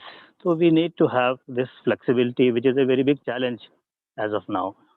And for automotive sector, yes, because every day new models are coming in, old models are going out. So that is one which I thought is flexibility. Then secondly, because of post-pandemic, what we could realize in our day-to-day life, the mindsets have to be changed. Because it is the mindset of our, if our mindset is not changing, then agility will be a far question and it will still a question mark. And if we are ready to change our mindsets also, then we have to see how quickly are we able to recognize the changes in technology. Because we have to be technology savvy. And the present generation which is coming, they are definitely into this field, but a lot of industries are still there where we need to have this technology. So there are basic things like mindset change is required. And when we have to go for this agility, because this of this what you call technology and other things, the cost factor is also comes into picture. Everybody wants at a very lower cost. So we have to be very, very careful when we discuss about agility, how we are going to make ourselves cost effective. So I feel in this area of post-pandemic, when people are requiring more of cost benefits, everything is delivered at home. So, but in automotive sector, when new models are coming in, old models going out, so there is a lot of cost involved. So we have to take care of the cost. And when we go for technology, so I would like to add here, because human intervention is there. So when human intervention is there, so chances of mistakes are there. So we have to make our system in such a way so that whatever we do, it's online, internet facilities everywhere, because in tier 2, tier 3, we face sometimes this connectivity issues. We put our DIs, they don't receive it. We ask them to make barcodes through system, they are not able to do it. So this type of, when problem comes, these are the challenges which we are trying to make system agile, but still we are facing a lot of issues in that. So I feel agility, if we have to make in manufacturing procurement, everybody and all of us, our leadership should be dynamic and they should able to accept what we are going to save. And no doubt, if we are agile, our inventories will come down, our rejections and reworks will reduce. Definitely profitability goes up, but it has certain costs. And definitely lean and agile, both are different concepts, which we should not confuse. So I also advocate that agile should be there, agility should be there in procurement. And we, as soon as we switch over to new technologies and adopt to that, we will be better off. Thank you. Thank you, Asutosh. I think you touched upon very fundamental practical aspects in implementing these strategies or getting into that. One is that mindset. definitely it's the first we should think about this change and we should feel the need of that. Second is that how do we really implement that? There are a lot of technology challenges coming up. Even though the strategies are there on paper, okay, when you go down to practical implementation, you see a lot of issues at the tier 2, tier 3 levels. So that's also. And third is the most important thing is that how do we do it very and efficiently? I absolutely agree with you. This is three things most of the people are facing as a challenge to implement any agile environments or strategy. Thank you so much for your views. I would request Mr. Ranka to talk about buying raw materials like steel. What are the challenges? Okay, because steel is a one commodity, or raw material is one commodity, which is a global commodity, and it affects to all of us in manufacturing world, and it has gone through a lot of transformation last 2-3 years at least, I can say, as much as I understand. So, Mr. Ranka, would you like to throw some light? How do you manage your steel procurement while addressing all the changes happening in the world right now? Yeah, thank you, sir. Actually, we are buying two types of steel. Basically, one is the round billets, which are used for manufacturing seamless pipes, and the other is hot roll coils, which are used to manufacture ERW pipes. And we are having capacity to manufacture these pipes over 1 million tons at different locations. Now, this product which we are buying, particularly for seamless round bars and hot rolled coils, there are not many manufacturers. Leading manufacturers like SAIL, JSW, Tata, and ArcelorMittal, and very few. Not too many in domestic market, and though there are many in other countries also. So now to coordinate for, we have to maintain basic inventory also, that our meals do not stop at any time. And on the other hand, it is like that, the lead time for procuring is around 4 to 6 weeks from the order, usually. Because there are many issues, because steel is having different grades, different quality. Nowadays, lot of, like all government projects, all infrastructure projects, all oil, gas pipelines, city gas pipelines, everywhere. So lot of consumption of pipes, though manufacturers are many in ERW, but in seamless pipes, there are very few. Now the basic is buying steel 45 to 50,000 tons a month for our DP Jindal Group per month is a challenge, because we have to maintain inventory for at least 1 month, because it takes 4 to 6 weeks. And on the other hand, being it is a valued product involving lot of amount, because one rake of around 2,700 tons is around 22 crores. So that way we often can't, create inventory for 2-3 months, 4 months. So we have to plan in such a way that the mills are running smoothly, material inflow is smooth, and basically in the time when, as earlier speakers told, that it was a difficult time in pandemic. So lot of coordination, and though the steel was considered to be running that time also, and that was being supplied smoothly, and our product was also moving from the plants. Now the steel itself is a volatile product, because the prices in steel are such that 1 month they are X and the other month they are X plus some.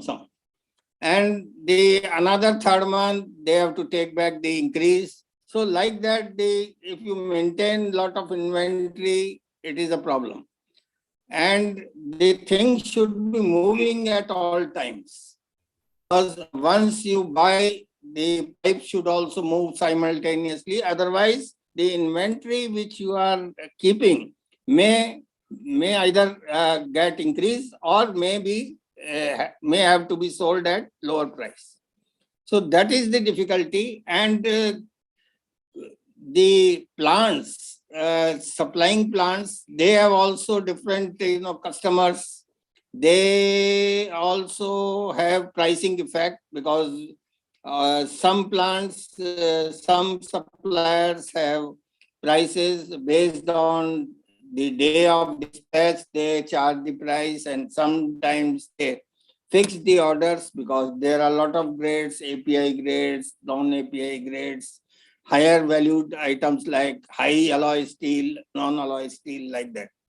So keeping in view all these things, we have to maintain around 1 to 1.5 month inventory, and also be vigilant about the market internationally, because the prices in domestic markets are often affected, usually affected rather, by the international global prices. Because people may not be buying from China, people may not be buying from Russia, but their policies, the prices prevailing there usually affect the market here. The market sentiments in domestic market are based on international market also.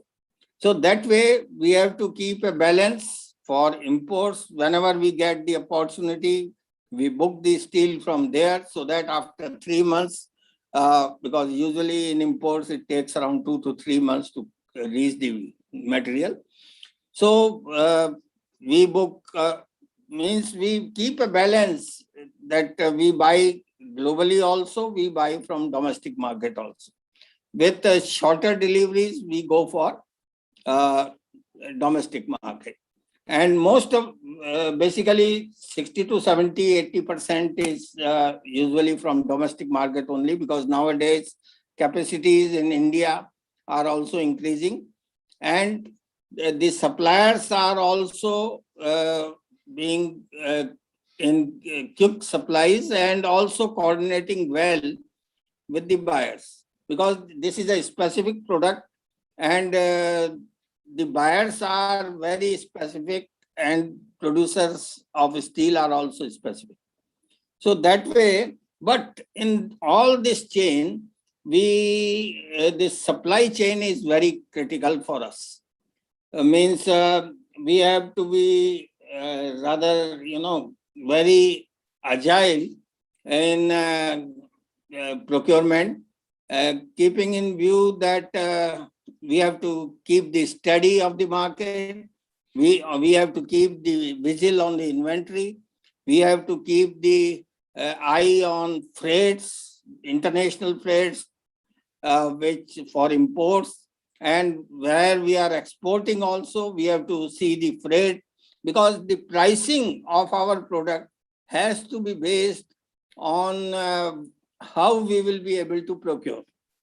Because marketing or planning, all are coordinating with, first of all, procurement department, and how we will be able to get these all things. We have to deliver the things in time, and since the lead time is that much, we have to be very, very, vigilant, and be, rather keeping eye on everything.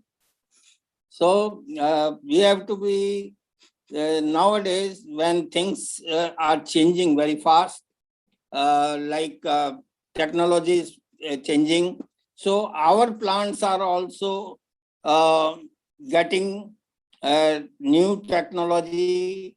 We are also modernizing our plants, and we are also able to get steel from different domestic market industry, so that we are able to supply to our customers. So that is the thing. So we have to be, very careful, and we have to be very vigile in manufacturing procurement. Thank you so much, Mr. Ranka. I think steel is the mother of all commodity, what we all understand, being part of the manufacturing industry, and you definitely facing challenges globally because there are very less players who can meet such a high volumes requirement, what you're saying, 40, 50,000 tons per month. At the same time, you also have a lot of an external dynamics like market price pricings. You have steel is one of the high value items. You can't stock with the a lot of inventories, and you have a freight issues, shipping, logistic issues. I think with that, the agility is definitely is the today what you must be following up to meet all your marketing customer requirements. Thanks for sharing your challenges you're facing in the steel procurements. I would request Mr. Prashant Kulkarni, if you can share your views. How do you address your strategies or any thought process on or around this agile procurement strategy? Yeah, thank you very much. See, I would like to go from a basic with this agile procurement. If we see the definition of agile procurement, it is, the concept agile procurement is not a new one. The term agile is from, we borrowed it from a software development where we find itself being used in a variety of industries right now. In simplicity, a normal call for my team is the simple agile procurement definition states that agile procurement is a type of procurement approach that is less of strict, less of orthodox, and more open and collaborative. It is revolutionary methodology that turns traditional procurement frameworks upside downs, allowing the terms to make quicker decisions. Agile procurement, furnishes with its adherence with cross-functional types of models, whereby new ideas, new ways of doing the things are employed. There is a distinct breakaway from the old ways of doing the things. See, normally a famous saying we often knows, the old method doesn't open a new doors. It is kind of a same things. The company is now operating with the environment that requires to be more adaptable to changes. As earlier speaker also indicated that we all procurement people has got a nightmare time in terms of pandemic. Everybody has gone through the situation where there was a labor shortage, there was a logistic shortage, there was not much of availability of workmen even to do that. This agile procurement, positioned to be driver of this adaptability, comprising a team that forward thinking, collaborative, but data driven and action oriented. It reflects the method of purchasing outcome based solution from potential providers rather than considering only a single solution, which result into cost savings of the organization. An agile approach provides a specific solution aimed at solving the intended problems and helps to maintain a cordial vendor-client relationship. This relationship got extreme importance in this agile procurement kind of things. Agile procurement caters to a big picture of business need presently, resulting in the selection and implementation of a solution from a different adapted that we were adopting in past, yet fulfilling all the objectives. That is quality, cost, delivery, and service, that all objectives getting fulfilled into it. It also takes consideration of the cost pressure and opportunities of supplier markets before collaborating with vendors. Sorry, I suppose this method of procurement tries to align the interest of the organization with those of the suppliers and values the importance of speed as well as saving into the cost. A recent research study shows that organization have a 70% of chances of being in the top quartile of the organization, which indicates the organization health, which is the best indicator of our long-term performance as well. Agile responds to changes positively and provides increased visibility on a project progress. I would like to put example of Thermax Thermax is well diversified industry where every project is a new project for us. It is what in a normal terminology we called as a FOAK project, first of its kind. And everything is a new for us. Then buyer or the procurement guys has to study the requirement, find of a new supplier every time, assess him, evaluate him, work with him, and getting the deliveries into the time. That is a big challenge for us. I suppose the key differences which we focus or we analyze in this process was traditional procurement involves with the fixed deliverables, extensive documentation, and comprehensive project plan. But we found in agile procurement is based on the analysis of working functionally end-to-end sprint rather than a fixed deliverables. For instance, in an ERP system, you observe, let us consider the example of SAP. The operations manager recruiting from a new factory, it could send a request to a procurement team. It normally happens the intent comes to procurement. The procurement team interns coordinate with finance team to get the funding from finance for this equipment. This is a new era of a purchase. In earlier our traditional days, we used to say that is not my work, that is not my responsibility. But in these agile things, we collaboratively putting the efforts to the growth of organization. Traditional procurement is undertaken by a project manager and the organization and does not compromise with a separate procurement term. It's the same team. It is not only procurement, it is procurement, projects, quality, then supply is also involved, the rest of the stakeholders. The traditional negotiations can be sometimes challenging and stressful. We all know that. Even though I remember the many negotiation went up to the late evening in the night. But damaging the relationship between buyers and sellers. We have very much traditional practice of negotiations where we start the negotiation late, end up with the less. This creates a stress between buyers and seller. This is entirely avoided by the agile project teams that believes in maintaining positive and cooperative relationship between both the parties, right from start of the procurement process till we end with the second sale of the supply chain. The traditional procurement makes it difficult switch vendor after the start of the project, as the new vendor has to first understand the previous vendor's work and project progress before starting of a work. In agile, projects are divided into sprints that makes the possible cost effectively changes the vendor end-to-end sprint. Traditionally, as well as agile projects, teams are ultimately aim for vendor success. Rather, we could say it is win-win relation between we and vendors. A traditional project comprise with their parameters for defining success includes checking of all documents and deliverables, whereas in agile firms, on the other hand, define success in terms of working functionality. I specifically found the agile procurement resulted us in transparent organization structure, which gives importance to a skills or experience, encourages an open flow of information where nobody is hesitate to share the information, and that is what is the reason entire information is readily available, true information. The communication, the ethics, the fluid resonance allowed by employees, the people who are adaptable and responsive for the changes.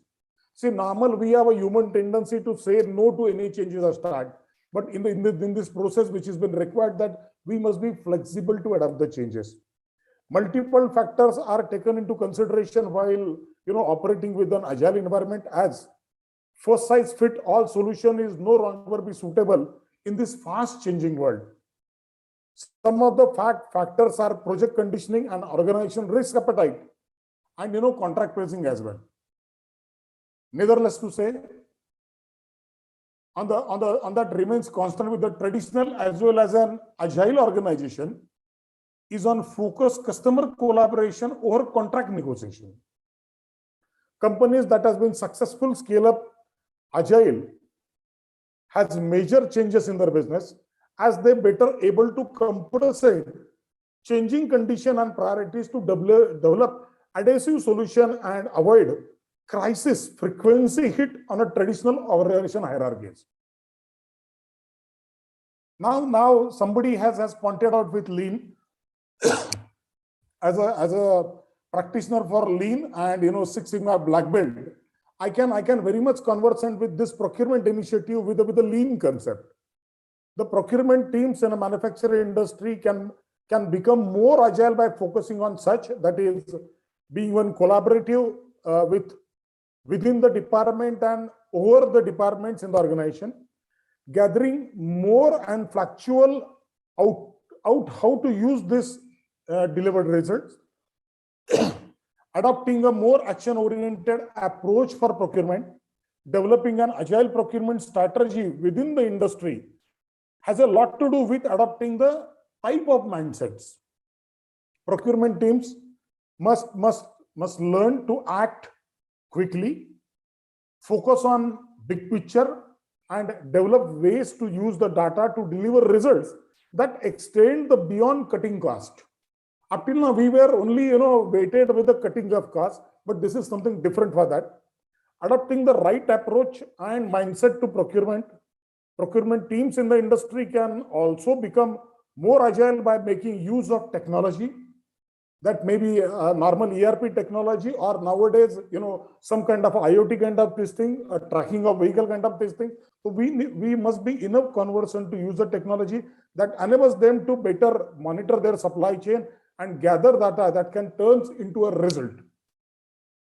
Now, I normally call this word, that is lean agile procurement, that normally calls with the lab procurement, lean agile procurement, or agile approach for a complex procurements, where collaboration between people is a key success factor. In normal scenario, we always get by the hierarchical people, but if we can maintain the harmonical atmosphere in the department or within the departments, it is very easy kind of thing. An example might be international sourcing. I normally tell with my sourcing people, where the consideration of other cultures usually becomes very important.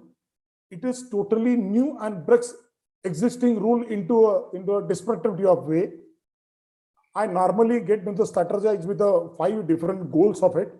That is one, reduce preparation efforts as much as possible. That is, I can call reduce waste.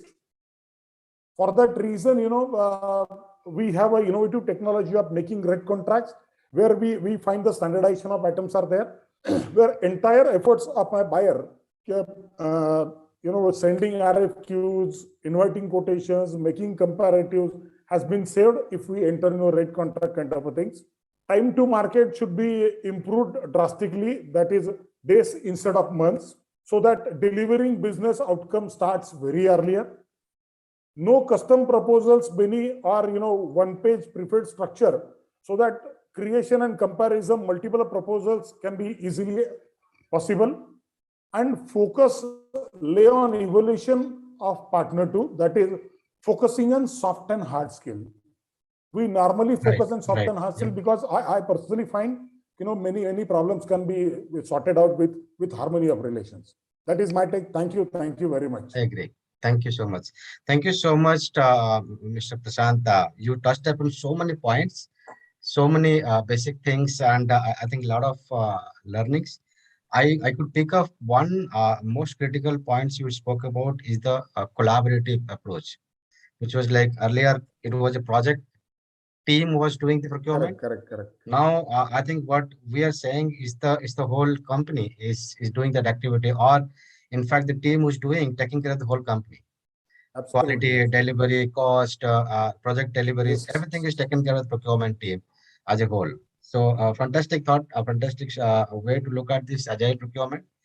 I would request Mr. Birender to talk about what are the key benefits in if doing that, or how do we manage? In fact, I would ask two key aspects. How do we manage the stakeholders who would be really part of this whole strategy, and how do we really get some benefits out of that, or what are the key benefits normally targeted in agile procurement? Yeah, thanks, and once again, welcome. So, while listening to all the key panelists out here, some of the critical factor, definitely it has come out in pandemic, some of the challenges in terms of business continuity, 1, 2, 3 factor which definitely has come out. One is, how to deal with pandemic, and though whether it's a procurement or any other function, how to deal with it. Second is there are also geopolitical issues which is happening across. And third is in this changing time, how the demand pattern, how to sense the demand, because these are 3 factors probably at least I experienced, during this period, that it's very, very crucial for, business continuity. In terms of procurement, when it comes, it is probably obviously one of the node of supply chain, but it is quite at the back. We think that, things will happen. Some miracle these people will do and things happens, right? But I think the back end, it's very crucial for them to manage many stakeholder. Probably many function in the organization they are managing internally, but this is one function which probably managing more of an external factor, more of external stakeholder than anyone else probably, and that's a crucial part of it, and how this particular aspect will become crucial to our business. That all we know. We all talking about chip shortages, right? We all just talking about chip shortages, but the person who is dealing with the vendors for chip makers and all those things, he is at the sweat, right? How to get that, from where I should source, which country, which vendor, and he is putting up all his brain, all his resources, all his contacts, and what not, right? What platform he has to go into it.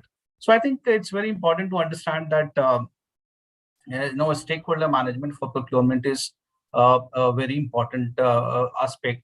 Even if you see the day-to-day operations, let's not go by the outlier event which is happening right now in terms of pandemic.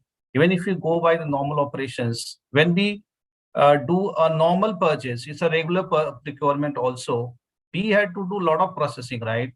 And I think Mr. Gaurav Baheti is here in terms of bringing such solutions on the platform, right? So now these solutions, this digital platform, giving some kind of comfort to procurement at least. I think in terms of bringing entire supply to one platform, making all the transaction transparent, making those what Mr. Prasad was saying, the lean, right? Lot of back and forth mails are going, communication was going. But I think this digital platform at least has cut short all such kind of vagaries which used to be there. And we used to have one platform, either in RFQ, comparisons, commercial negotiation, technical negotiations. Probably it's happening at a more faster pace, happening at one platform. So that definitely has given some kind of comfort in terms of doing that. But even for taking up that, probably the professionals of procurement has hard to say it in terms of doing all these things. So I think one aspect is that. Second is also it has also given a lot of leverage in terms of in this pandemic to explore more, right? When we had a normal situation, acha chalo yaar ye chal jata. This is the one supplier which probably we are already linked to it, right? But this particular situation also has given a lot of opening of our minds, to explore more here, there, to to go for a lot of contacts, a lot of systems, what other companies are doing, how they are getting it. So we are exploring more actually. So in this exploratory mode, probably again, which comes about how to manage certain stakeholding pattern outside the environment. Other thing which is happening is demand pattern, which is totally crazy about things. If I talk about cement today, we are facing a lot of challenges. What happened is suddenly the entire BCN rake has gone out of systems, right? Because we are not getting BCN rakes to supply clinker to our grinding units. Suddenly bauxite has gone. We are not able to transport cement. So all these challenges which is coming in, and probably you have to get everything. We are not able to get raw material, right? Even we have raw material, probably we are not able to transport it. So it's not only getting the material from supplier, also to transporting them. So there also you have to manage huge kind of complexities. Until unless it is at our doorstep, and when we are converting value adding into the products, so the procurement role is not ending it. So if you see the entire chain, entire complexity of procurement, probably it is at the back, and people may not see what the complexity is, what is the work which is being done. But I think one of the things is very critical is managing the external stakeholder for them is very, very crucial. Because until unless raw materials are not there, you cannot do anything. Whether it's a pharma, whether any kind of industries, like simple chip is halting the production of entire line. The company has goes, even I think Maruti has goes shut down for 2 days, Tata Motors. So like that, so can you imagine a simple chip can make so much big havoc in the entire system? You have to shut down the plants. So I think all the points which have been told by all the panelists and the speakers. So I'm sure that this is one area or this is one thing in procurement is very crucial to understand that complexity, because you are dealing with multiple kind of organization. Each organization is a different kind of organizations, and dealing with so many things, it's not easy to get things done. But I'm sure that professional of procurement definitely utilizing their I would say this is one of the key attributes for them to get things done. Actually, internally we can do from our internal people or organization, but externally taking things, it's really hats off to them. I'm sure that managing external thing is much more crucial and difficult for any organization success factor. So that is what my remark would be in terms of managing the external stakeholder for this particular procurement function. And I'm sure that Gaurav will talk more about how he can ease out the process while bringing out the digital platform like that, where a lot of such hassles actually go off. Yeah. Thank you, Mr. Birinder. I think it's a really true. The procurement team functions is actually managing the both internal and the external stakeholders, and this is the only function probably managing the external stakeholder with all these complexities and possibility difficulties. Thank you so much, and that in fact leads the path to the next topic of technology. How technology can be a not only an enabler, but could be a lead, could be the way to do that, what would have been otherwise impossible. So I would request Gaurav Bhati, the founder and CEO of Procurement, to talk about technology, how technology is coming up, or how technology is required to really bring this agility in procurement. Thanks, Pratap. I've been having a grand time listening to all the panelists here and their insights from their respective fields. In our short span of experience, but before I come into this, let me tell you how I got into procurement at all. I'm a computer science student, studied computer science and then went into coding technology.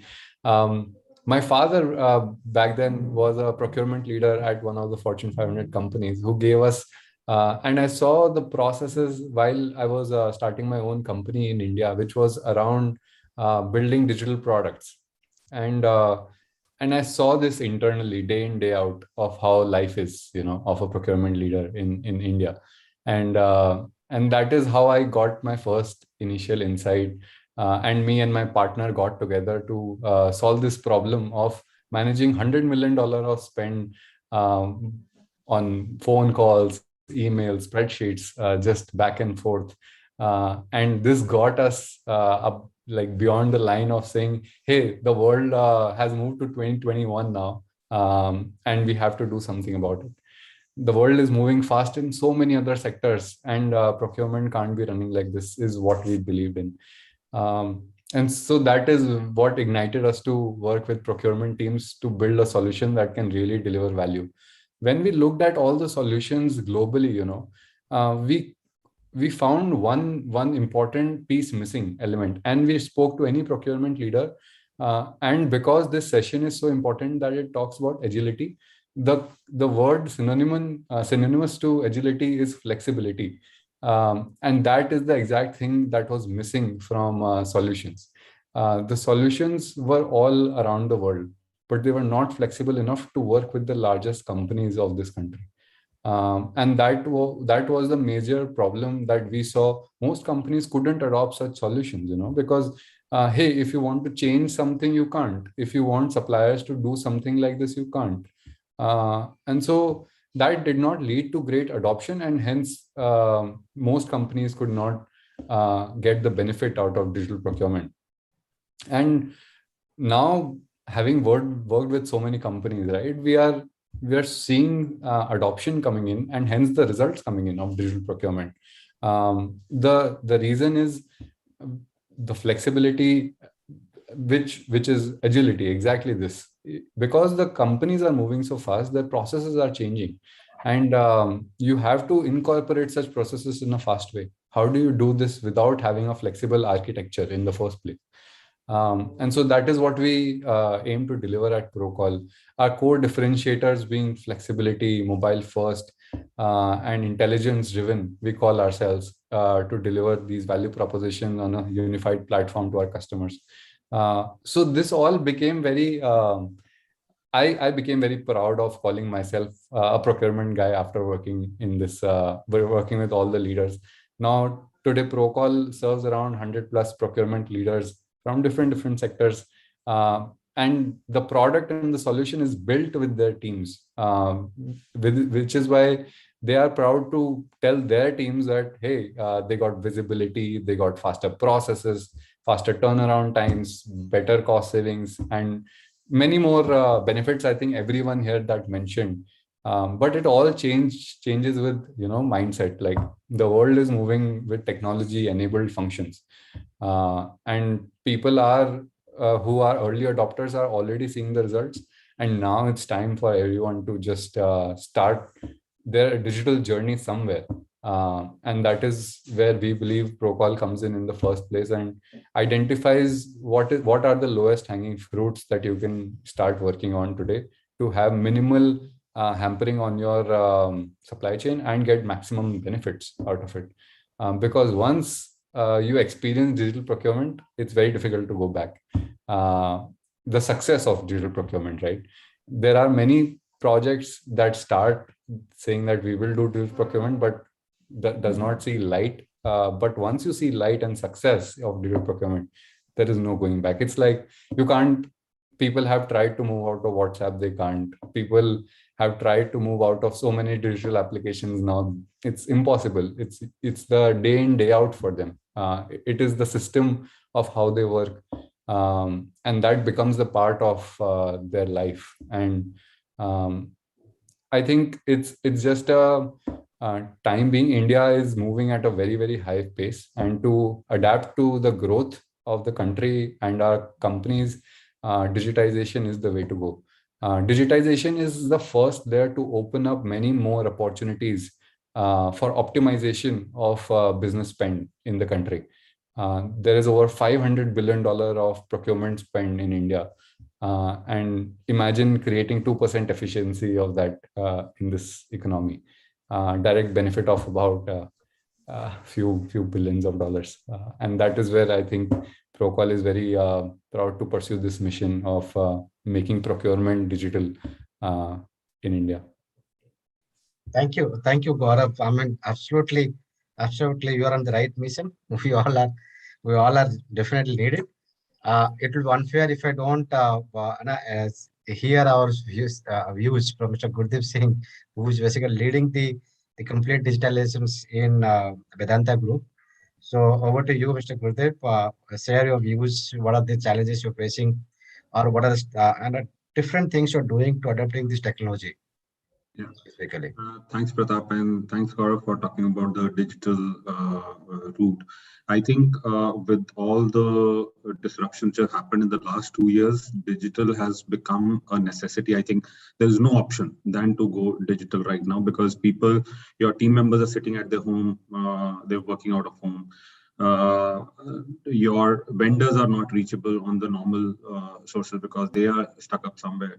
So making sure that all these stakeholders are connected at all the time and through a proper structured mechanism is the key. Now, while you move on to the emails, but then emails, as soon as the emails start coming into picture, the governance issues start cropping up. So given that, I think getting onto a digital platform, an integrated platform, or digitizing your process and integrating it with your suppliers as well. So not just your own ERP systems or flexible digital procurement platforms, but even those platforms which can interact directly with the vendor ERPs is something as a need of the hour right now. So that's what at Vedanta we have learned and we are deploying. So while the digital journey had started even before the pandemic hit us, but then it was happening at a BU level, in the sense there are 7 business verticals within Vedanta. So every BU had their own plans and had their own platforms or the level of adoption levels were different, and the type of automation that they had done were different. But now after the pandemic, I think everyone has realized that we have to step a notch up and not just integrate within the BU, but first integrate between the BUs as well within Vedanta. So then the second layer is integrating with our suppliers.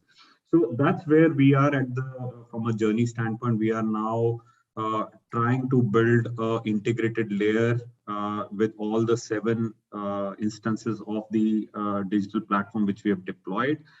Trying to make sure that all the data is visible centrally. So for example, in case there are inventory levels going down in one BU, but there is some inventory lying elsewhere, and our data analytics and this visibility brought to the picture that the medical supplies in one area were going down during the pandemic when we were struggling with the vaccines and the medicines and other stuff, while in another area we had a decent supply. So we were able to manage. But we could not share that information or data because that was not visible unless somebody picked up the phone and tried to call each other. So given those realizations, so the integration part is something which has picked up really, really fast. Earlier, I was trying to push it through. Now it is coming as a mandate from the management itself and as well as from the grassroots levels. Now, that's one part, the integration. The second part is the analytics part itself. Okay, the more the integrated solutions become, the more the opportunity to do data analytics.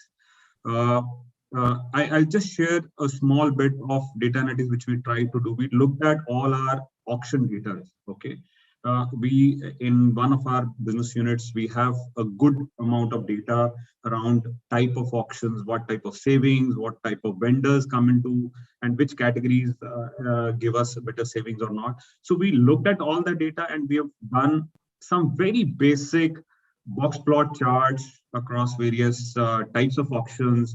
Try to look at which vendors typically do not participate, which vendors just move out without even bidding. So we've tried to look at all those cuts and balances, and it throws out some really unique pictures. And as Gaurav was mentioning, these are the type of data analytics which are very attuned to getting into AI ML based analytics and digital or algorithms, which can literally go ahead and predict or forecast the type of auction type which you should use in a particular procurement transaction and what type of savings you might expect. Okay, so it goes to that level of analysis and the forecasting. While we are still at the initial stages of journey, but I anticipate we will be able to do far better job as we go ahead and adopt the digital technologies of AI ML to analyze it. Now, going from there, the other piece which we looked at was in this whole trajectory of the pandemic, the way it threw up, you need to know your vendors much better now. Okay, where are they facing disruption? What type of issues are they facing? A lot of the mid-sized vendors or the small vendors went bankrupt. Okay, literally, they shut shop overnight. In some of the cases. So knowing the vendors and the second or third layer of the vendors also, from where are they getting supplies and how are they getting supplies. Now that brings in a lot of need for data collation and analytics on your vendor or supplier database itself. Right. So, yep. So those are the technology, and that's where we have now started centralizing the vendor onboarding and the data analytics part, where we have tied up with third parties like DNB, who are helping us build scorecards around risk for every vendor and helping us identify which are the low risk and which ones we should go ahead with. So these are some of the, I think, Pratap, you're hard pressed for time. These are some of the things which we are trying to do at Vedanta, and these were part of the digital initiatives, making the process touchless and automated as much as possible. Thank you, Mr. Gurdeep. So many things, lack of time, definitely like to hear. And I really thank you all of you, and it's been a great session. And it's my great opportunity also to be part of this and moderate the sessions. Thank you. Over to you, Namrata, Priyanka.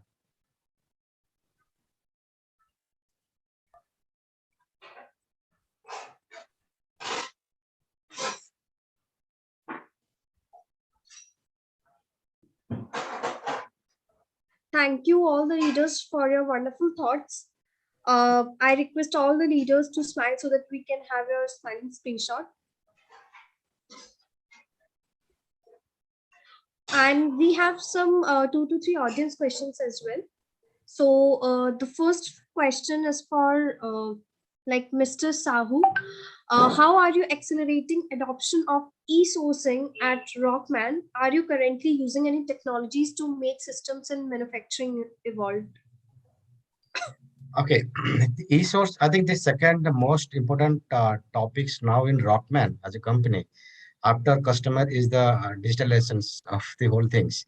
So the manufacturing has taken a lot of leap in terms of adopting in industry 4.0, and supply chain also taken a lot of attempts. E-sourcings we have been evaluating fortunately with Procurement for adopting some of the RFQ management and the MRO managements. We are also doing the complete MRO aggregations with some of the well-known company in India. I will not take the name. And we have been doing it quite a lot in adopting the technology-driven supply chain in Rockman. Okay. The next question for Gurdeep is, what are your priorities for next year, and how open are larger like you willing to work with new age companies? So, Namrata, the priorities for me personally, if you ask me from a digitization standpoint, we are trying to automate our procurement process as much as possible. So that's the priority number one. We have tried, or we are doing pilots for touchless procurement as such for some of our standard supplies. So that's one. Second is de-risking the supply chain from the angle of knowing our partners much better and classifying them based on the risk. So that is the second KPI.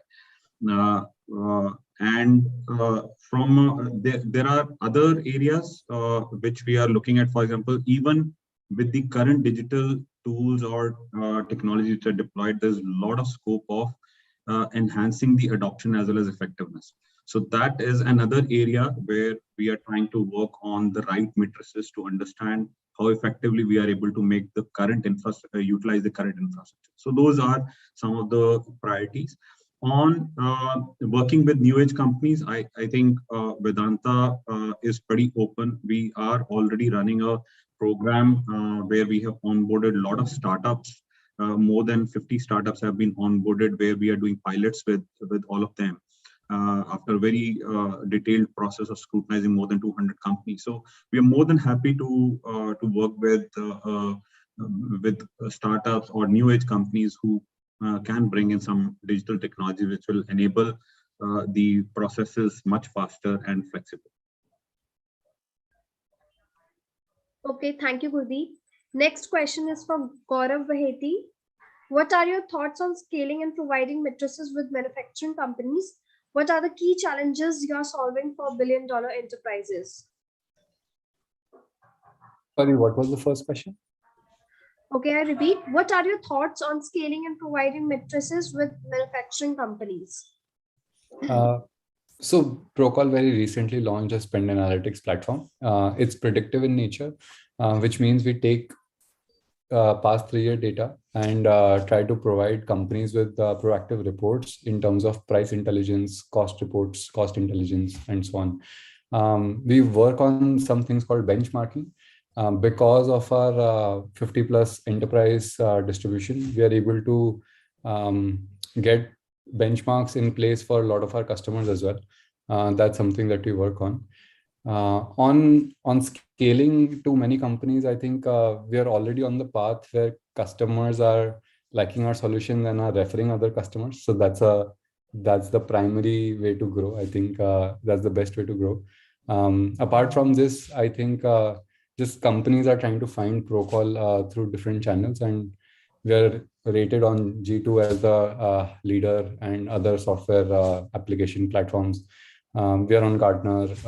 So business leaders are finding Procol in multiple places now going forward. So we are very excited to be like scaling with them going forward.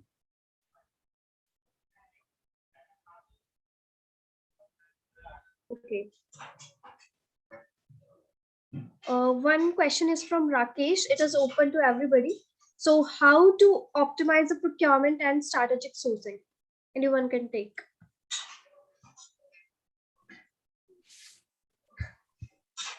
I think Mr. Sanjay Sridhar, you will be the. Yeah. So when we talk about the optimization, I think a couple of panelists already put forward this. So one is definitely you need a technology. You need a platform which is very, very efficient, which throw you the data, and with the data analytics, definitely you can work upon and you can do the optimization. That is very important. If I remember, Prashant talks about the LAP, lean and agile procurement, right? So this is what required. Once you are lean, your focus is on the efficiency and effectiveness, enabled, supported by the data. Definitely, you will be having more and more optimized procurement. That's important. However, optimized doesn't mean that you start reducing the supply, you start reducing the part numbers, because at the end of the day, business is all about supporting to the customers, right? So that needs to be kept in the mind when we talk about the optimization, and take the support from the technology point of view. And innovation is very, very important. We talked about, like Ashutosh, if I remember correctly, talked about the traditional way versus the recent new trends. So I think the more important that procurement professionals, they need to go on the new technologies, new options which are available, have more and more data analysis, and that is going to help to optimize the procurement. Thank you. And Sanjay, just to add a few quick bits on further optimization things, which you already touched, but some more. One is even your masters material. It starts directly at the very basic level. Your material masters, if there are a lot of duplicacies, it adds to a lot of duplicate transactions, a lot of inventory issues.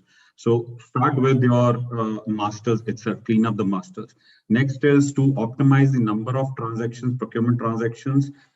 Try to go, as somebody has already mentioned, annual rate contracts, master service agreements, where you negotiate the legal terms and conditions and don't have to negotiate them every time when you go out into the market.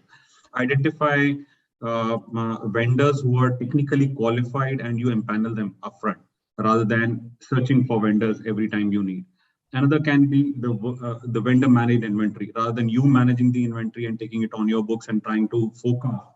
Hire experts in the market who will manage that inventory for you and can forecast your consumption patterns much better than what you can do. And as Sanjay mentioned, more on analytics and digital. The more you deploy the digital platforms, the more you gather the data, the more you analyze, you will find a lot of more opportunities to optimize the procurement. And just to add what Mr. Gurdeep is saying, I think SAP APO is one such platform. I think where you can create with your horizon of demand of 6 to 12 months, you can always do a schedule agreement, schedule lines, which he is talking about at master data, then BOM level, and then you can create a schedule agreement with the vendors at a very, very competitive price when you're doing the annual contracts with them. So if you are going in a big volume, probably that is one method, and it's going seamlessly. Actually, you don't have to interfere any point in time during the year. Probably, if at all any economic factor changes drastically, then you have to change that. Otherwise, more or less, it's very, very stable. It's very, very optimized way of doing things. Not much of transactions. It's all digital actually. The PO can go to your vendor through SAP itself. So I think these are optimized way of looking into solutions or the way of work for procurement side.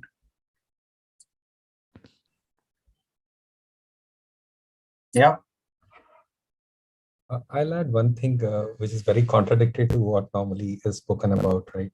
So the moment we talk about optimization, the moment we talk about strategic meetings and all, one thing which everyone comes to when they use a solution on digitization, they will say, okay, can you help me add more vendors, right? Can you just get me more number of vendors to source, right? So what we believe, what we have found, that just adding vendors is not the solution, right? You need to build a relationship with your vendors, give the existing vendors an opportunity. And with the data which you get from the system, you need to identify which are the areas where you need to add a bit. Rather than just looking at vendor addition is equivalent to optimization, that approach has to shift to a more strategic approach, identifying, building relations with the vendor for long term, and then slowly take it up from there.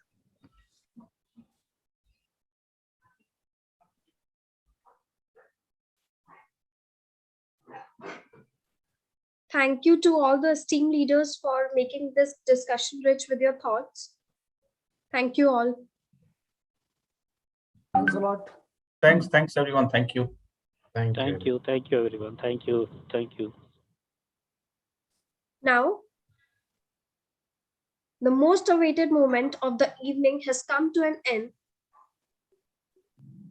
A precious moment to celebrate success and innovation. Inflection Awards are India's most prestigious awards in procurement, supply chain, logistics, technology, marketing, and organized by Origin Global Value Advisors. Today, 150 plus CXOs and 350 plus attendees are watching this live on our website. Let's start the celebration with the first award for Cross-Functional Collaboration Award, Energy and Building 2021 goes to Bosch.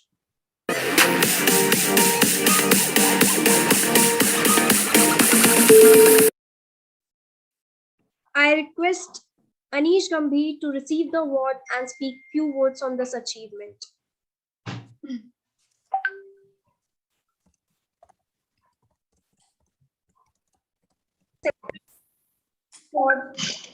For cross-functional. Hello. Can you hear me? Yeah, Anish, you're audible. Yeah. Can see my video. I can't see. There's some network issues there. You're visible. Yeah.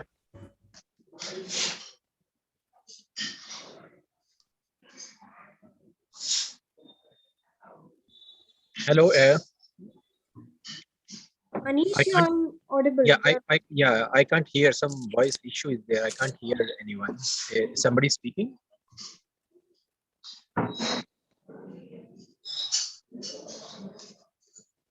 Anish, you're visible and audible. Please go ahead. Okay, fine. Yeah. So what is the thing? Thank you so much for the award. It was really a very nice session, which I got a lot of insights from the various experts of the various companies. So it's really nice, and thanks a lot for the Purple and Inflection Awards. It was really indeed a great session. Congratulations, Anish. Kindly smile so that we can capture this moment. Thank you. Thanks a lot. Great show, Anish. Thank you. Thank you so much. Yeah. Thank you. Yeah.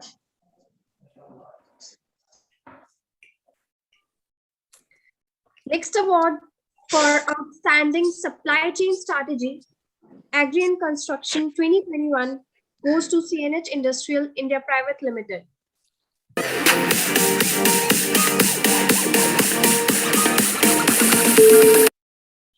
I request Sanjay Sridhar to receive the award and speak few words on this achievement. Thank you, Namrata, and thank you, Eldon, for recognizing CNH Industrial for this award, especially when we talk about agile supply chain, and in this situation where supply chain always been in the critical zone since last many months, getting the appreciation definitely brings proud for us. So thank you very much. Congratulations, Sanjay. Now let's capture this happy moment. Kindly smile, please.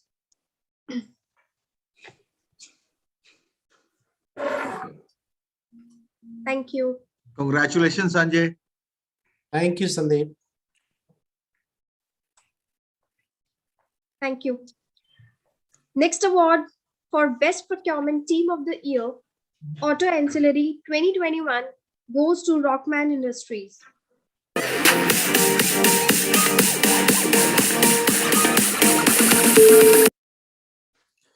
I request Pratap Ranjan Sahu to receive the award and speak few words on this achievement.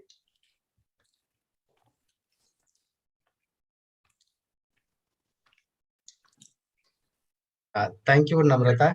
Thank you, Alden. It's a great, it's a great surprise, first of all, and thank you. I feel good to be part of these things. Glad to be receiving this award. Thank you so much. Congratulations, Pratap. Please smile so that we can capture this moment.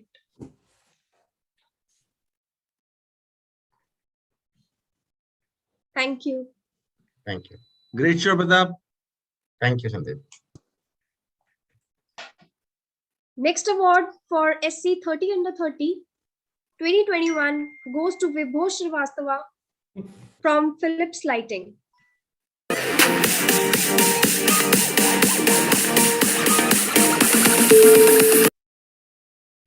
I request Vibhor to come and speak few words on his achievement.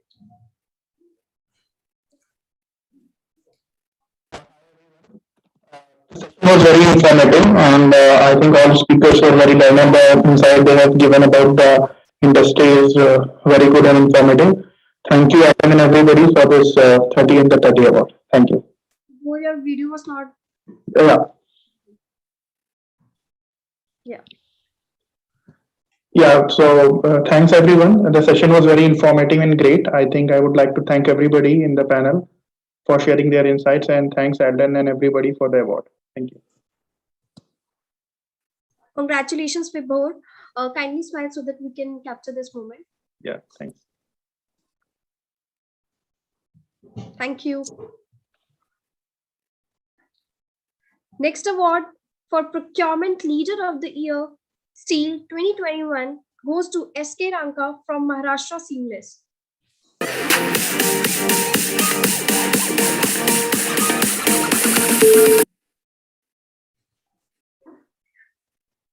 I would like to call SK Ranka to receive the award and speak few words on this achievement.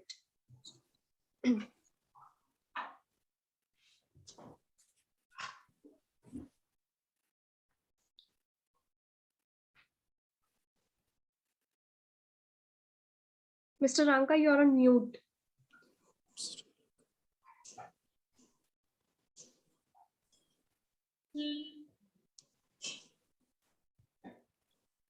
Okay, coming on to the next award.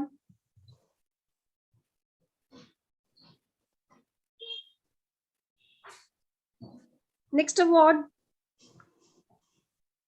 goes to Procol for Outstanding Disruptive Procurement Solution of the Year, Startup 2021.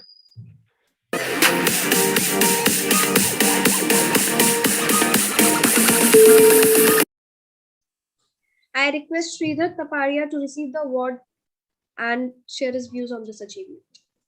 Thanks, Amrita. It feels great We are very honored as an entire team.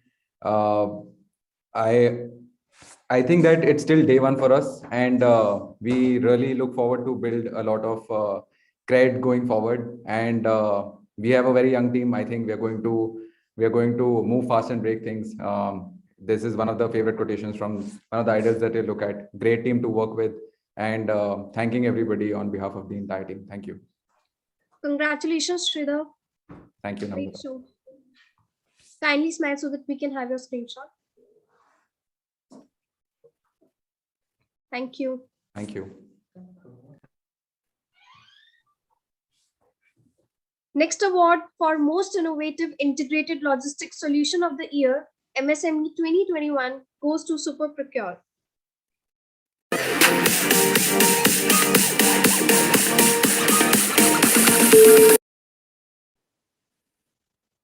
I request Anup Agrawal to come and speak few words on this achievement. Thank you very much. First, I'd like to congratulate and thank all our customers and the team members who have believed in us and made this possible. And also for the organizers to recognize this. Logistics represents a very critical aspect in everyone's life, day-to-day life. And functions like this, awards like this helps us to bring technology in the forefront of logistics and empower all the people in this domain. Thank you very much. Congratulations. Thank you.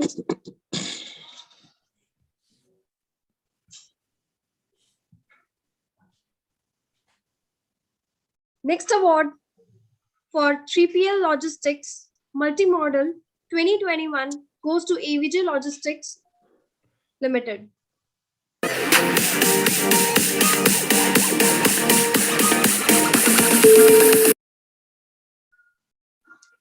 I request Vijay to receive the award and speak few words on this achievement.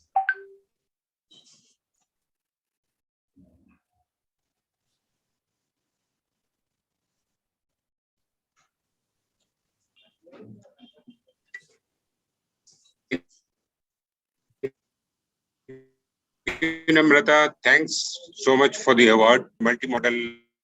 Vijay, your video is not visible.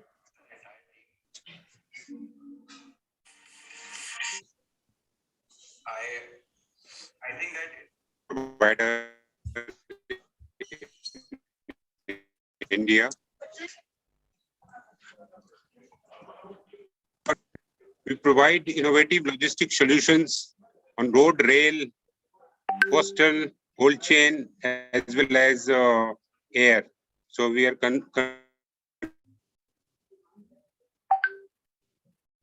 Vijay, you are not audible. Both.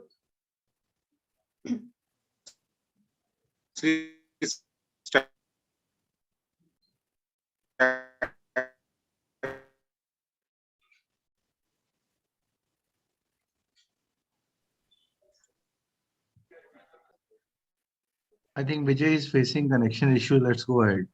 Okay, sure. Am I audible? Audible? Vijay, not properly. You're not properly audible. Your voice is cracking. Not an issue. We are going forward with the next award. Environmental Sustainability Award Telecom 2021 Thank goes you so much. Environmental Sustainability Award Telecom 2021 goes to SN Telecom Infrastructure Private Limited.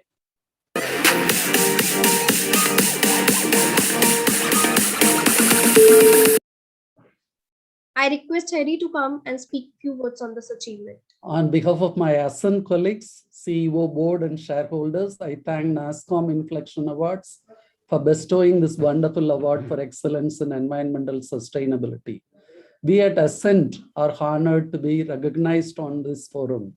All stakeholders at Ascent take pride not just in their work, but also in devoting their time, effort, and energy to improve the social and economic life of communities they serve. Ascent takes pride in implementing environmental, social, and governance guidelines both within and outside, including our business partners and vendors. Adherence and compliance of focused ESG program, which is the thing that is happening today, gives us the confidence that contribution of our bit will further the cause of sustainable world to live in. Sustain growth with value creation for all stakeholders and unique position of a world-class organization are a testimony of good governance at Ascent. This award would be a great motivator for us at Ascent. Thank you everyone.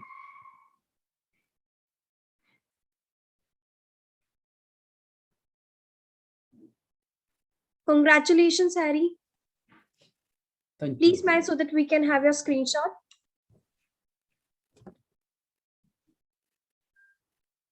Thank you. Thank you. Next award for Supply Chain Finance Innovation of the Year, MSME 2021, goes to Cred Avenue.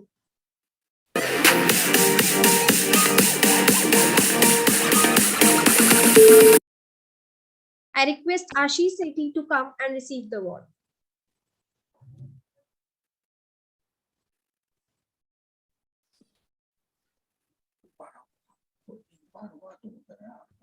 Hello, am I audible? Yeah, you're audible, but your video is not visible, Ashish. Hi.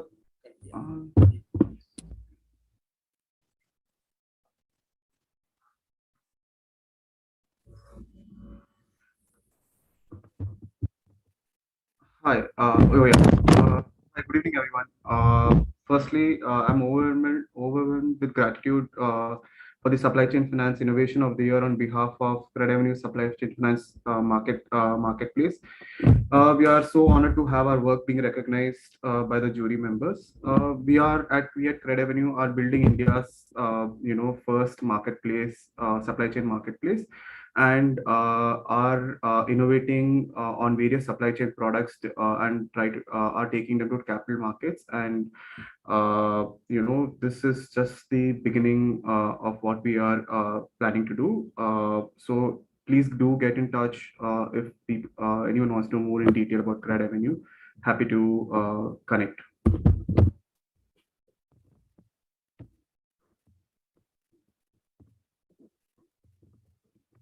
Thanks, Ashish. Congratulations.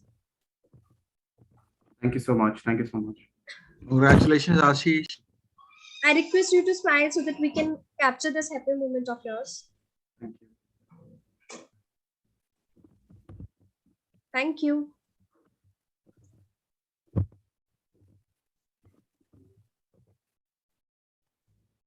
Next award for Technology Marketplace Solution of the Year, MSME 2021, goes to Acquire Consulting.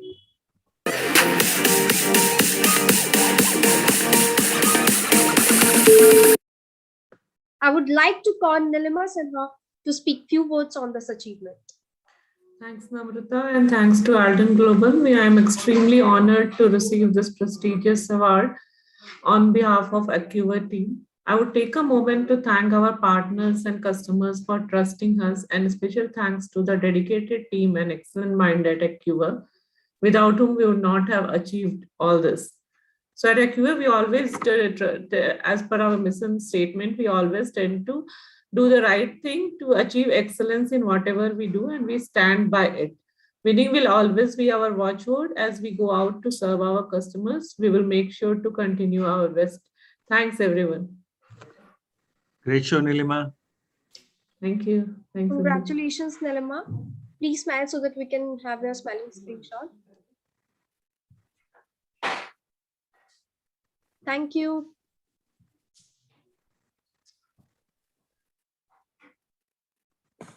Next award for Startup of the Year, Procurement Solution 2021, goes to AirChain.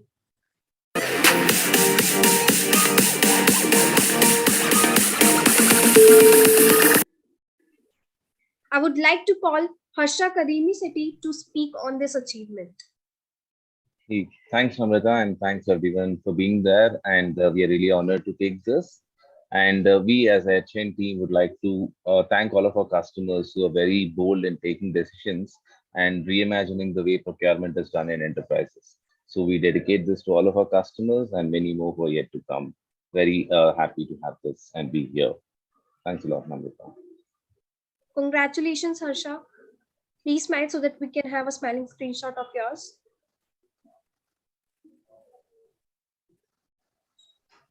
Well done, Harsha. Thanks, Sandeep.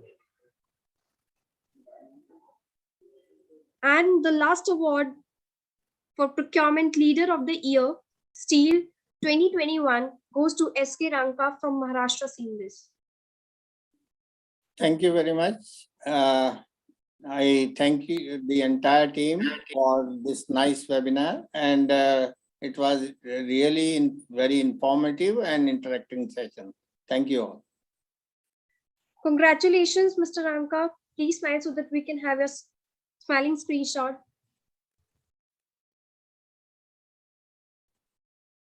Thank you. Thank you. Thank you very much. Congratulations to all the awardees out there. Thank you, top leaders and delegates, for sharing your contribution and making this rich discussion. Hope you all will be able to carry the thoughts of the day to build a robust roadmap and strategies. We thank our title sponsor, Procol. See you at our next Pharma Supply Chain Web Conference and Awards on 25th Jan 2022. Thank you all. Have a great evening. Thank you. Thank you very much. Thank you. Thank you. Thank you. Thank you so much. Thank you very much.